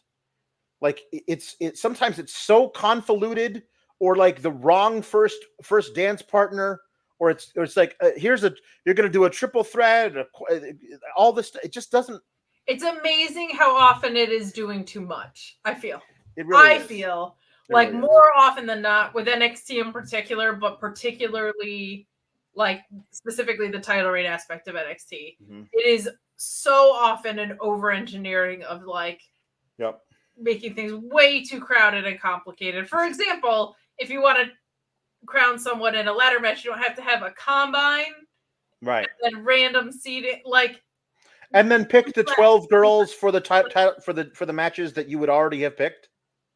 Yeah, exactly. The 12 most popular women that we've seen the most who are still on the roster. Wow. And Ivy Nile. For some reason. Yeah. Would have been JC Jane. Oh, by the way, we're the Thea Hale versus Fallon Henley is getting settled. Fallon Henley turning on Thea Hale. Thea Hale seems to be completely over that at this point, but they're going to bring that all up and have her have it's going to be part of the qualifying matches. So I feel like Jasmine Nix probably costs Thea Hale that, and we get Fallon in the ladder match, because at least Thea has something to do outside of that title picture. And I do think she's getting a title match versus Roxanne in the summertime. Maybe not. Yeah, because if they really are doing Julia at Heatwave, then Roxanne's not keeping that title. So maybe they'll do an intermittent program, though. I could see too. I mean, they got a Battleground they have nobody for Roxanne. Roxanne didn't appear tonight. They have nobody for Roxanne's not on the show. They have nobody for Roxanne for Battleground, which is double taping though, so she might just be on next week. She might be on, but they didn't mention her at all. She's the women's champion. She should probably be doing something with her, doing a promo and a match every week. Yeah. But so I don't know how they're going to get around to that, but whatever. By the way, it is also Vader's birthday. Ricardo mentions that it's time. It's cater time. Vader time as well. It's cater time is so great. Thank you. There's some more snoring noises, and then an alarm went off, which means we're getting Dragon Chew. Well, Wendy Chew next week, probably, right? Wendy Chew. I'm not Team Dragon Chew. That's all of you people. I know. Charlie Dempsey gets interviewed, and the really funny thing is they ask him like, well, there's no quarter catch rules tonight. So how has your strategy changed? Well, we choose who the opponent is. He doesn't say this, but he should. We choose who will be defending the title every time we defend the title. So this is like, we decided that I would be defending the title, and then I just scouted like normal. That's a dumb question of like, it would be one thing of like, oh, Tony D, now you know for sure who you're wrestling tonight. So how does your strategy change from instead of blah, blah, blah. As far as I can tell, Charlie Dempsey's strategy should not change one iota, but they ask him a dumb question, and then they ask him about where is like, I've been in contact with Miles and Damon. They're on their way to the show right now. So, It ultimately does not matter. Doesn't matter. Wesley cuts a promo. He gets very emotional about, thinking he'd never be able to wrestle again and how important it is to be back here and everything. And then he's interrupted by Obafemi, who cuts the greatest promo in the history of mankind. Because he's the saying coolest that and he's the best, saying, and I love him so you much. have the heart of a warrior, but I am the warrior. Like, I mean, I'm sorry. He's just amazing. He says, you took the NXT North American Championship as far as you possibly could, but it's mine now. And I have taken it to the mountaintop, and now I am the mountain that no man can climb. I mean, come on. He's the best. He's so great. He's so great. But he's also just, thank you. I was just going to say, when he goes out there and he's like, I have a stylish button down and dress slacks on. He's the best. Also, he is wearing a necklace with teeth on it from large cats that he himself killed and took the teeth out of. Like, he's amazing. He's so good.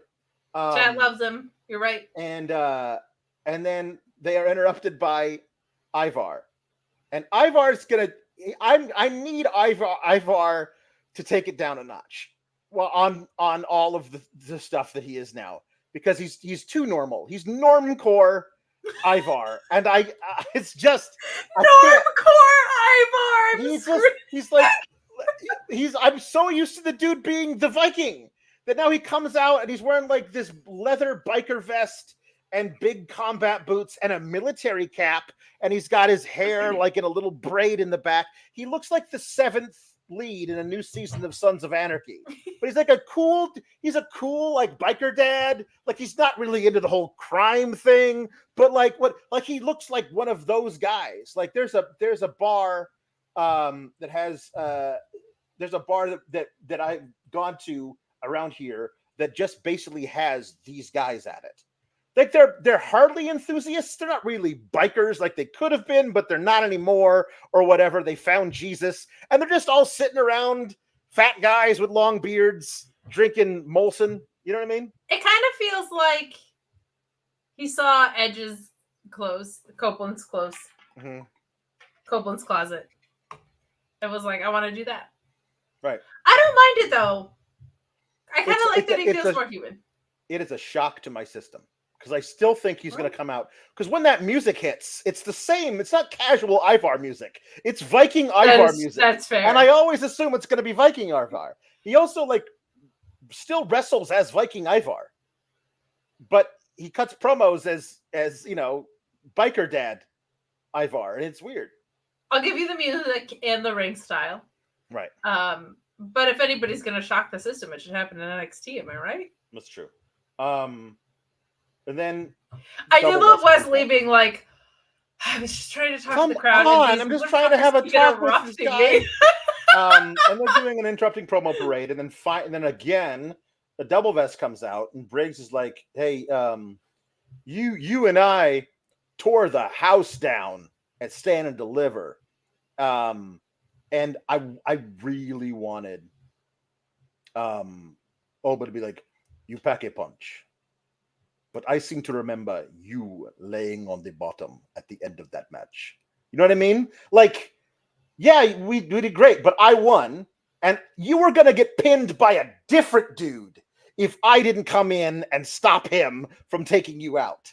Like, that's just the truth of how the match was booked. So don't get a brag on how great you did at Stand and Deliver. If the truth is you took the pin and you were going to take the pin from the other guy if I didn't step in. Like, at least have Oba say that. You know what I mean? That's That's fair. Didn't even mention Dijak, because that's how bad I guess the negotiations might be going. He's not even allowed to be mentioned on NXT. He says, hey, if you're so confident, why don't you put up the thing against all three of us in a fatal 4-way match? And then I love Bobo's like, that is why I am the champion and you are not. And then he's like, the three of you fight amongst yourselves. And then they say next week we're gonna get Wesley versus Ivar versus Josh Briggs. And we all assume at this point in the night we're just getting Wesley winning that somehow by hook or by crook. And we're gonna get at Battleground Wesley versus Obafemi. That's what we think at this point. Yes. So I did like Ivar saying that, like, I understand your battle, Wesley, because I actually had the same surgery that you did. Yeah. That I thought was like a really good thing too. to point out I did because that too. I like when somebody is in the same boat as the guy who's making the emotional comeback. Right. That was really well done. Jambeard is saying that someone found the 7 Dragon Balls and woke up Dragon Chew. No, just Wendy Chu. I don't need her to also be a 5,000-year-old dragon lady. You just wanted to be Karen Q, honestly. I mean, if I could pick, yeah, yes, it would be Karen Q. But I don't even mind her being the dragon lady. I just don't need her being both. Right. Patrick Moore says it's probably me, but when Wesley is solo with the mic, something always seems off. However, with others around him, it's always entertaining. He always drops in a fun, like, little bit of witticism or sarcasm when somebody else is talking. I think he's better in a promo back and forth than just talking to the audience.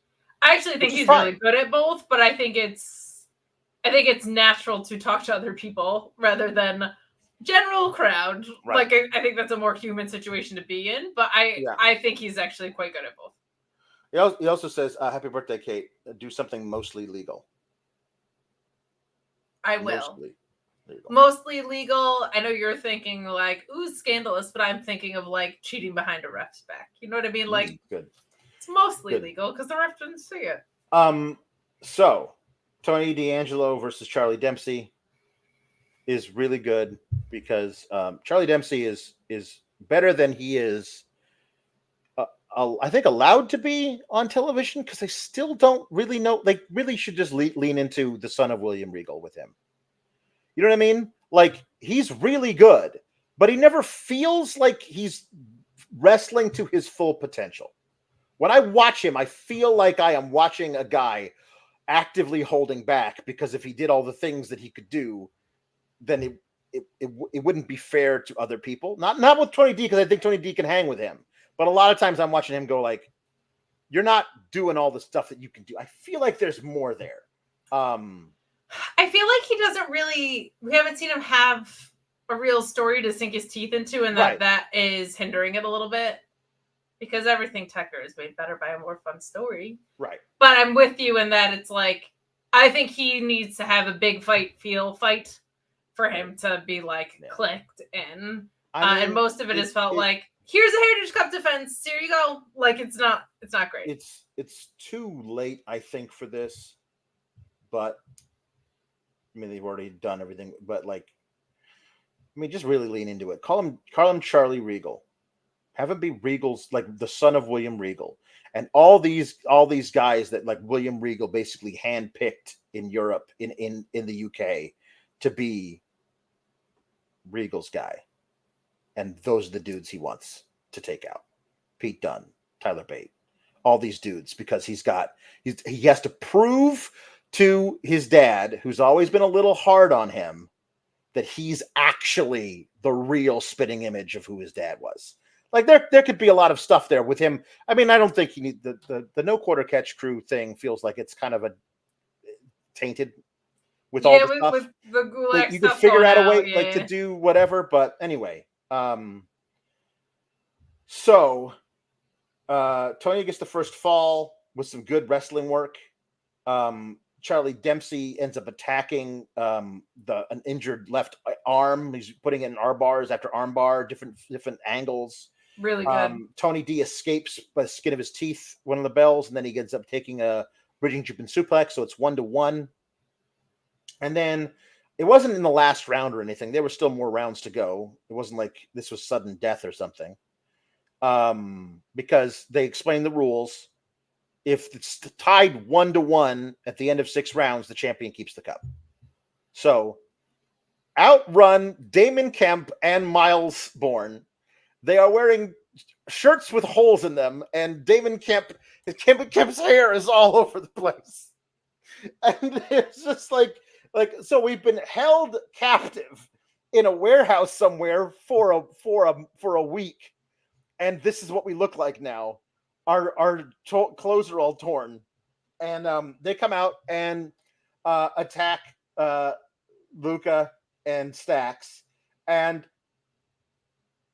Tony D gets out of the ring and has to start laying down the law on these guys, I was like, oh, this is gonna cost Tony D the match. That's too bad. But he ends up like winning anyway because he hits the forget about it. And I love that they're actually fully calling it that now.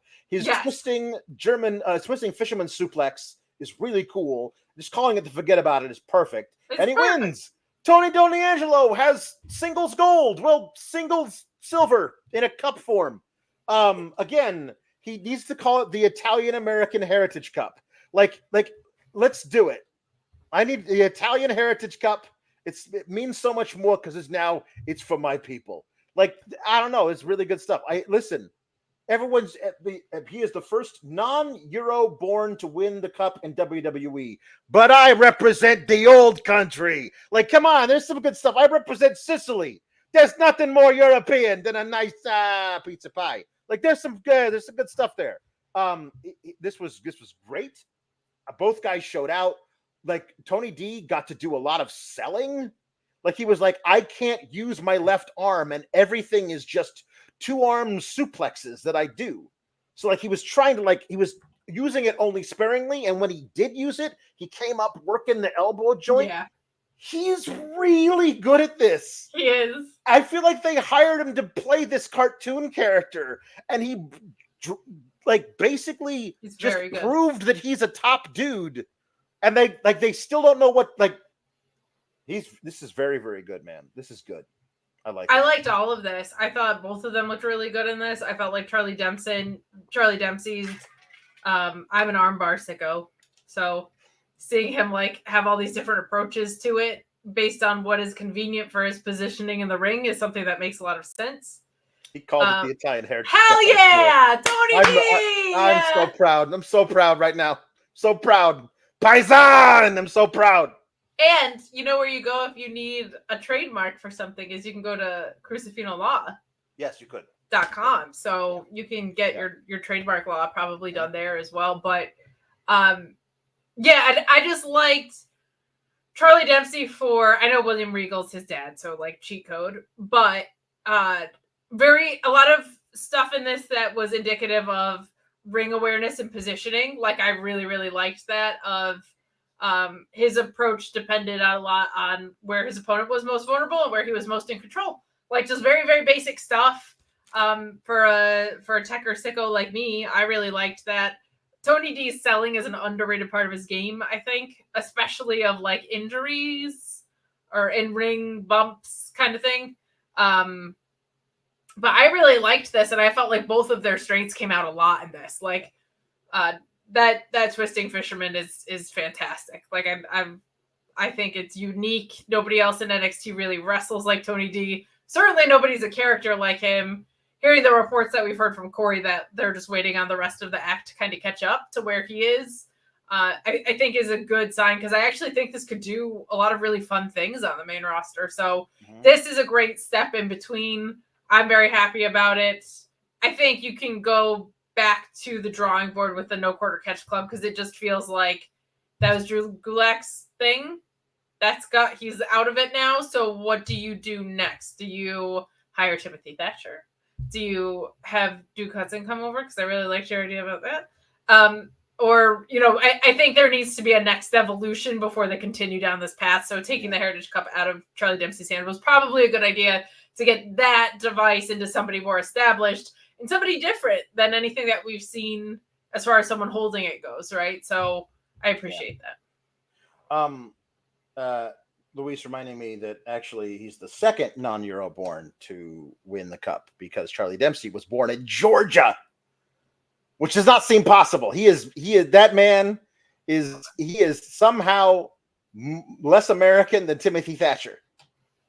I was going to say, next thing you tell me. Yeah. Timothy Thatcher was born in Sacramento. Sure, Luis, whatever you say, darling. Yeah. So the next thing we do is backstage is oh my God. Oh, Booker, what's happening? Booker, what's going on? Booker. And Booker's like, bah. And so they have to go backstage and they see Wesley laid out. And it's like, oh, Josh Briggs. There's Josh Briggs. Oh, there's Ivar. Oh, hey, they all get laid out. Who is it? And it's Gallus. And Joe Coffey has a fully waxed mustache. And when I like, Like it's positively Captain Hookian. Like it is like way out. Like it looks like Snidely Whiplash. There is more wax in that man's mustache than there is in a Yankee Candle factory. That man has wax in his mustache. I think it's a good look for him, but it's not what I expected. But he says, "Hey, we're back. Did you miss us?" So they took out the three of them. And if none of them are clear to compete, Joe Coffey versus Obafemi is something they could do. Ooh, yeah. If they want to save Wesley for not just that, but for Heatwave. If they're looking at Obafemi and going like, well, I think maybe North American Championship is beneath this guy. Like, look at him. Look at what he can do. Look at how good he is on promos already. Maybe not the main roster yet, but like, I mean, if we're saying that Trick Williams, because booking a Trick Williams title reign at the top is very different than booking an Obafemi title reign, because everybody has to chase Obafemi. You feel like WWE, HBK's guys feel like we got to come up with all these wacky antics to book a title reign for Trick Williams, but you don't for Obafemi. You just put him at the top of the mountain and have everybody else climb. And when they get to the top, he puts a boot in their face and shoves them back down to the bottom. That's how you book that. That's easy. There's no frills about that. So if somehow Wesley were to take the title back, you do on the biggest possible stage, which is Heatwave over Vegas, because that's the same weekend as Money in the Bank. It is part of a huge overall thing where SmackDown, Money in the Bank, Heatwave, and Raw are all in the same building. It's in Toronto. I know they want to do something big for Vegas, but maybe they want to put that off until later. No, yeah, I agree with that. I think that would be way too much too fast. Like, that makes Trick look really bad very early. But from what Corey had said too, they were thinking about bringing Roxanne up around Heatwave. So maybe it's like the next group of call-ups. The next group of call-ups. Yeah, goes there. You don't have to come up during the draft. We've seen that many times. People come up and they're not in the draft. Like Tiffany Stratton, the Creeds, a bunch of people. Trick has stuff to do on the main roster. He's super over. You could easily slot him into something. Yes. 100%. So, I don't know. Honestly, like Oba and Wesley came up to take on Gallows. Why does Oba give a damn? That's the thing about Oba. He's actually a very smart champion. This does not concern me. Like, it's absolutely a thing he would say in a promo. I just honestly, I think he'd be really good. Yeah. Anyway, I think that might be what they're doing, is bringing Gallus in to like do like all three of us are coming after Obafemi. But if they also took out Noam Dar to sow chaos, because they also want Trick Williams, like there's a lot of stuff there. Like they just want to sow chaos, which honestly I'm not mad about. Not with that group, but that group could use it. That group could use it. Yeah. All right, more birthday wishes and puns. Thank you. Paul Elizabeth says, glad to celebrate something that doesn't suck. The female side of Team Kalex, the birthday girl herself, Miss Kate Elizabeth. Much love from your loving parents, your sister and adopted brother, J.W. Pringle. Thank you, Dad, sister, and extremely real life brother, J.W. Pringle. Very much. Ian R says, Kate's parents, tag team of the day. They could win the New Japan Strong Belt.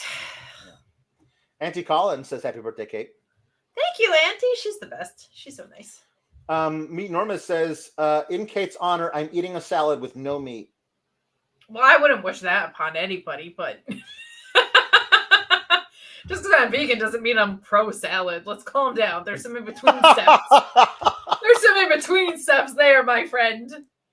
I'm anti-meat, but also anti-salad. Very funny. I ain't pro salad. I'll say that much. Henry the Casey says, Jay White and the Gun Boys. Then there's no, but the Bangs gang herself, Kate Elizabeth. Yes. Thank you. I appreciate that. And on both sides. Bargov says, "Happy birthday to the best bangs in the business." Thank you so much. Member for 11 months. Woo! Thank you for You being think- a member. You think that's good? Hold on. Where is it? It's back here. Will I figure with it? Meet Enormous 3 mother effing years on select. Acknowledge meet. Alex, you're wearing a hat. Kate, bangs look amazing. HBD. Thank you Can so the litter much. reminisce on her 24th birthday? I think me Normus has been here longer than I have. Listen, I remember my 24th birthday. It was bittersweet because it was during the war, the War of 1812. And honestly, when the Brits tried to burn down the White House, we were all so very upset about it. That's how old I am. Because when I was 24, it was the War of 1812. Sure. Yeah, no, you Yeah. were No, it was terrible. born in I the mean, late 1700s. Yeah, it was awful. We were all dying of, what was the thing we were dying of? Typhoid, yellow fever, all the terrible things. Brutal. It was awful. I lost 7 siblings in one winter. Oh no. And then we found them again. It was fine. But it's just Any love affairs with the invading Brits at the time? no. I was far too patriotic, though. No. Understood. Yes. No, there was no, but I did. I didn't know if the forbidden love. I did have a love affair with Benjamin Franklin, though. So he was quite the lover. Benjamin Franklin and Dusty Rhodes in the same lifetime? In the same lifetime. It was different. In those economies? Yes, that's it. Anyway, goodbye. Goodbye. Thank you. Okay. So wait, where did my birthday puns go? Are they down here? Birthday puns. Birthday puns. ENR says Zach Streamers Jr. That's just him in ROH, I think, right? Yeah. Louisville says Jubilee Moriarty. Jubilee Moriarty's really good. Happy 25th birthday. How dare you age her a fake year? Jambeard says Kate Saber Jr. and Techno Kate 2000. Well, thank you, dickhead. ENR says Treat Bag Team 2000. Well, thank you very much. The year I was born, 2000. Mm-hmm. Insert Clever Tegan Knox pun says Chuck E. Cheese Gun Knox. Oh, that would rule. Mm-hmm. ENR says Bow Bow Bigelow. Tris Perez says, "We don't just set the bar, we are the bar mitzvah." C Delgado 6 says Road Warrior Balloon Animal. Road Warrior Balloon Animal's really good. Love Froze says Moondog Daphne and Moondog Buster. Oh. Louisville says Bouncy House of Black.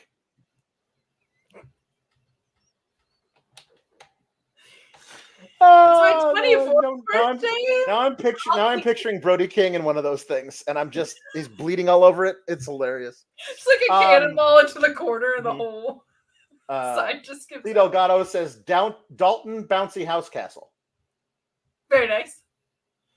ENR says Tradition Memories, Decorations, and Kate.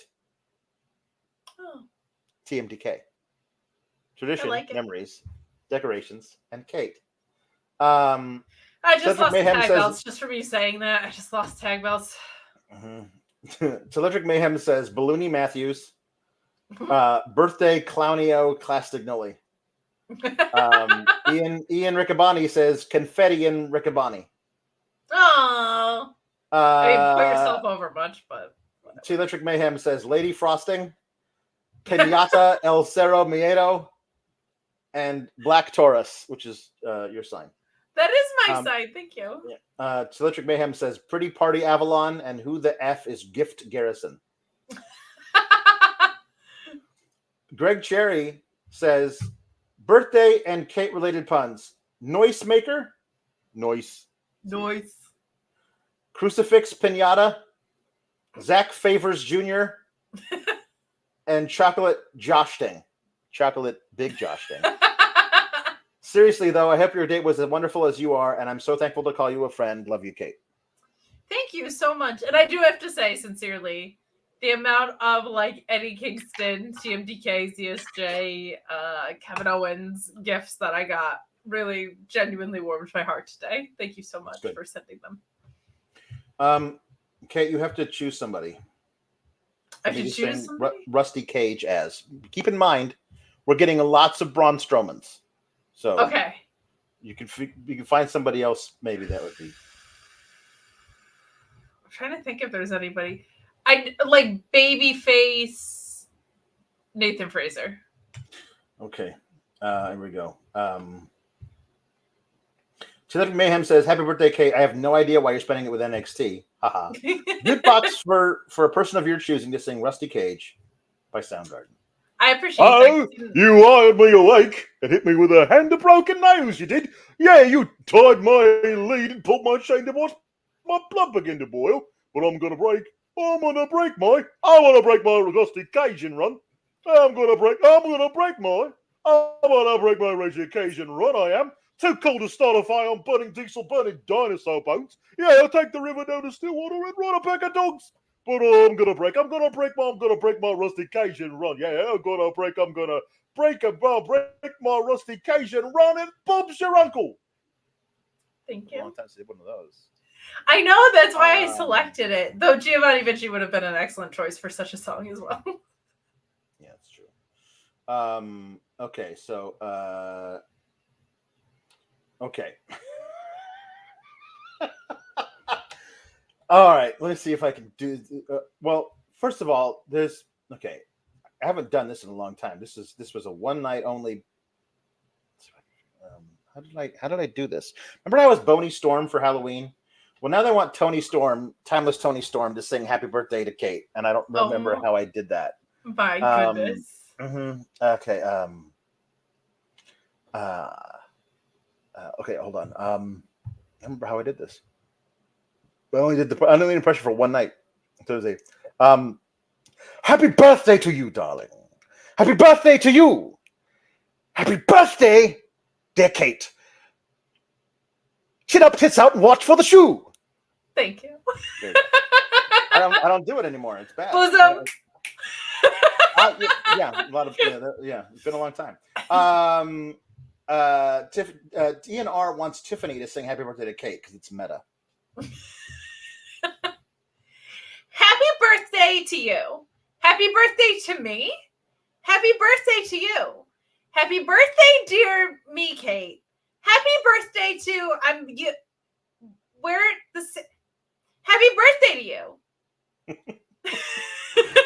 Okay. Mr. Bandana Head wants Braun to sing the Time Warp from Rocky Horror.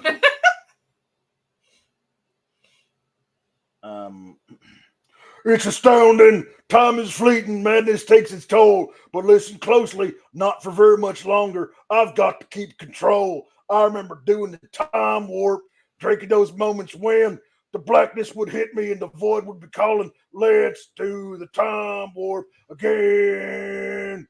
Let's do the Time Warp again. Just a jump to the left and a step to the right. With your hands on your hips, you bring your knees in tight. But it's the pelvic thrust that really drives you insane. Let's do the Time Warp again. Let's do the Time Warp again. Oh, no. Get these Did times. I cut out or did Alex? I'm fine. I don't know. Can you hear me? Oh, no. Can you hear? I can hear you. I can hear you and I can see you. I can hear you and I can see you. Oh, now you're gone. This is no fun because now I can't. I gotta sing something to Kate. And Kate's back. Kate, are you here? No, there you are. Wait, hold on. Remove this. There we're good. I don't know what. Weird. It's so weird. I don't know. Everyone can still hear you and see you, but you couldn't hear or see me. But everyone can still hear both of us. Anyway. That was very weird. Okay. All right. Jim. No. Tom Valley wants Braun to sing the Round Ball Rock theme song with lyrics, and then Luis basketball. Thinks I need the lyrics for this. Well, you might. You didn't. Basketball, give me the ball, cause I'm gonna dunk it. Basketball, give me the ball, cause I'm gonna dunk it. Basketball, give me the ball, cause I'm gonna dunk it. Basketball, give me the ball, cause I'm gonna dunk it. Get these hands. I could have sold for you. That's fine. Okay.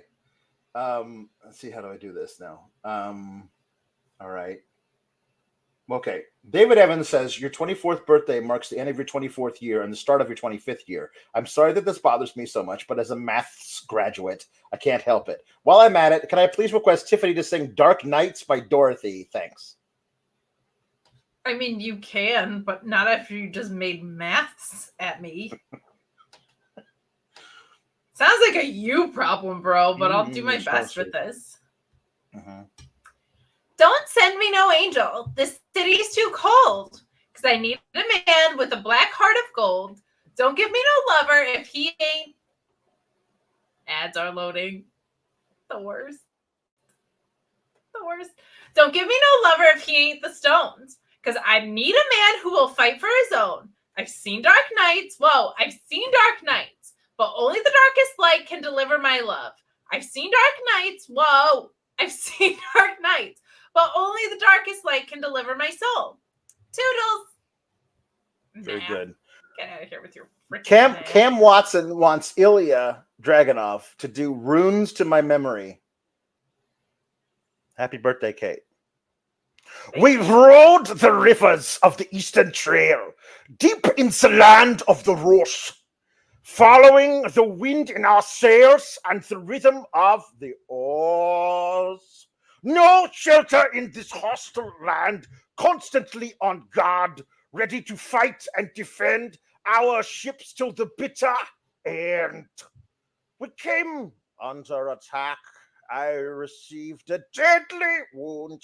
A spear was forced into my back by Jay Uso. And still I fought on, and then I was booked to lose.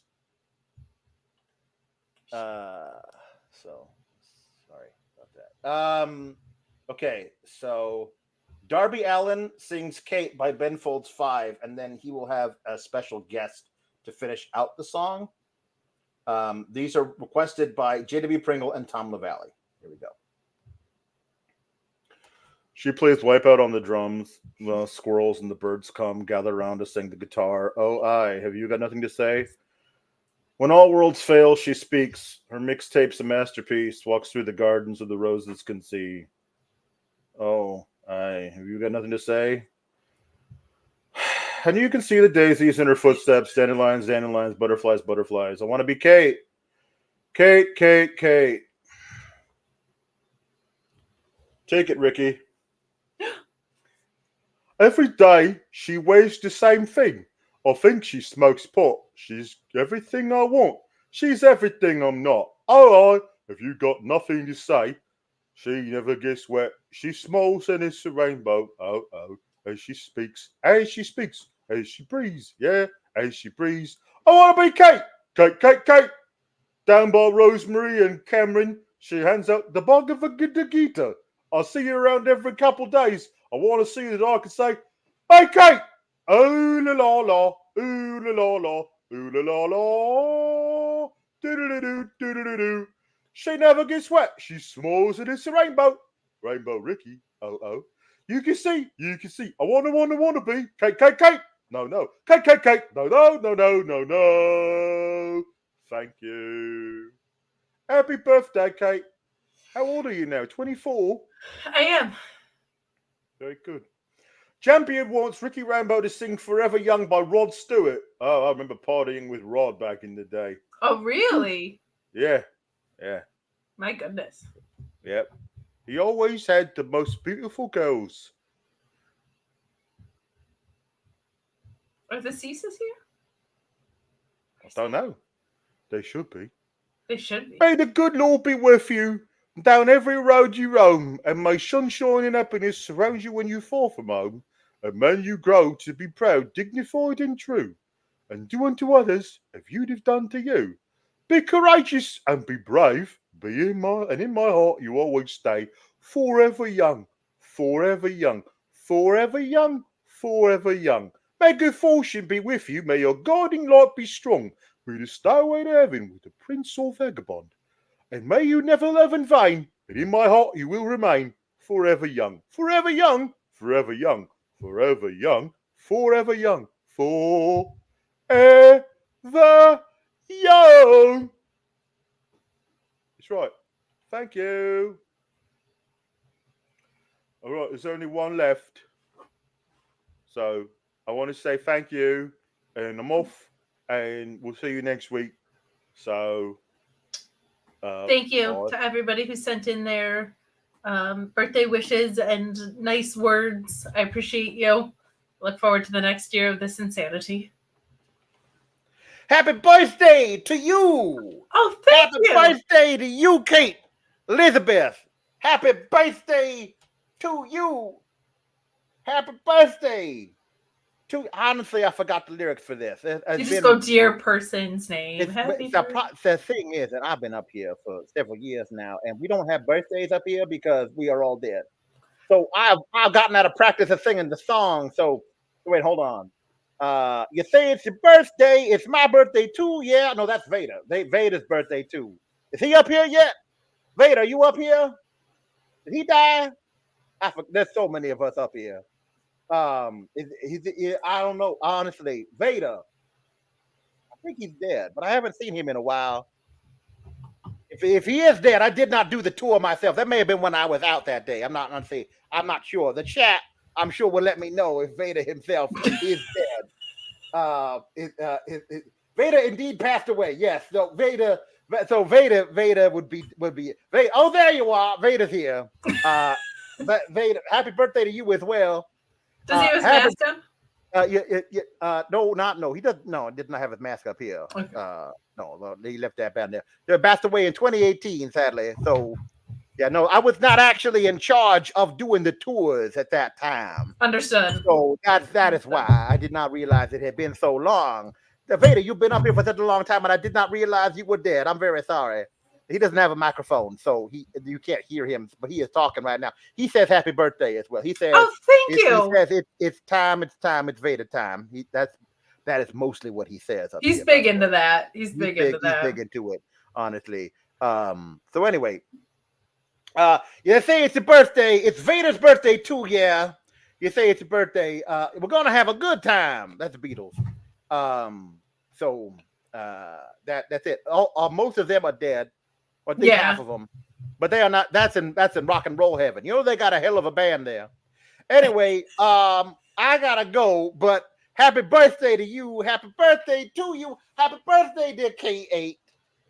Happy birthday to you, baby daddy, if you will. Thank you, Dusty. I appreciate you, and it means a lot that you checked in from the great beyond because I don't think you have space and time over there either. So the fact that you were able to keep track that it was my birthday. Honestly, it is like there's no clocks. Yeah, or calendars, right? No, there's no need for them, because it's just eternity. Right. It's just eternity. You just wake up every morning. It's another day of eternity. That's what it is. So, anyway, bye. Bye. Bye, everybody. I gotta go, but thank you for everybody. Are you being called somewhere? Hold on. Is it? Yeah, sorry, I was being called by the Great Beyond. I'm sorry. I forgot to hit my departure phrase. Yeah. Yeah, no, they said I forgot to hit my catchphrase before I left, and I do apologize. It's okay. Just do better. It's been such a long time since I've seen Vader, and we're gonna go over and have a drink and catch up like old times. All right, bye. High five for me. I'm being called back to the Great Beyond. Okay, there he goes. Happy birthday, Kate. Thank you, Alex. Alex. Another year of doing this it's always very special to me because again, everything that everybody says about you is true. I hope not everyone, but I hope the nice everything ones. that all of the nice things that people are saying about you. Well, thank you.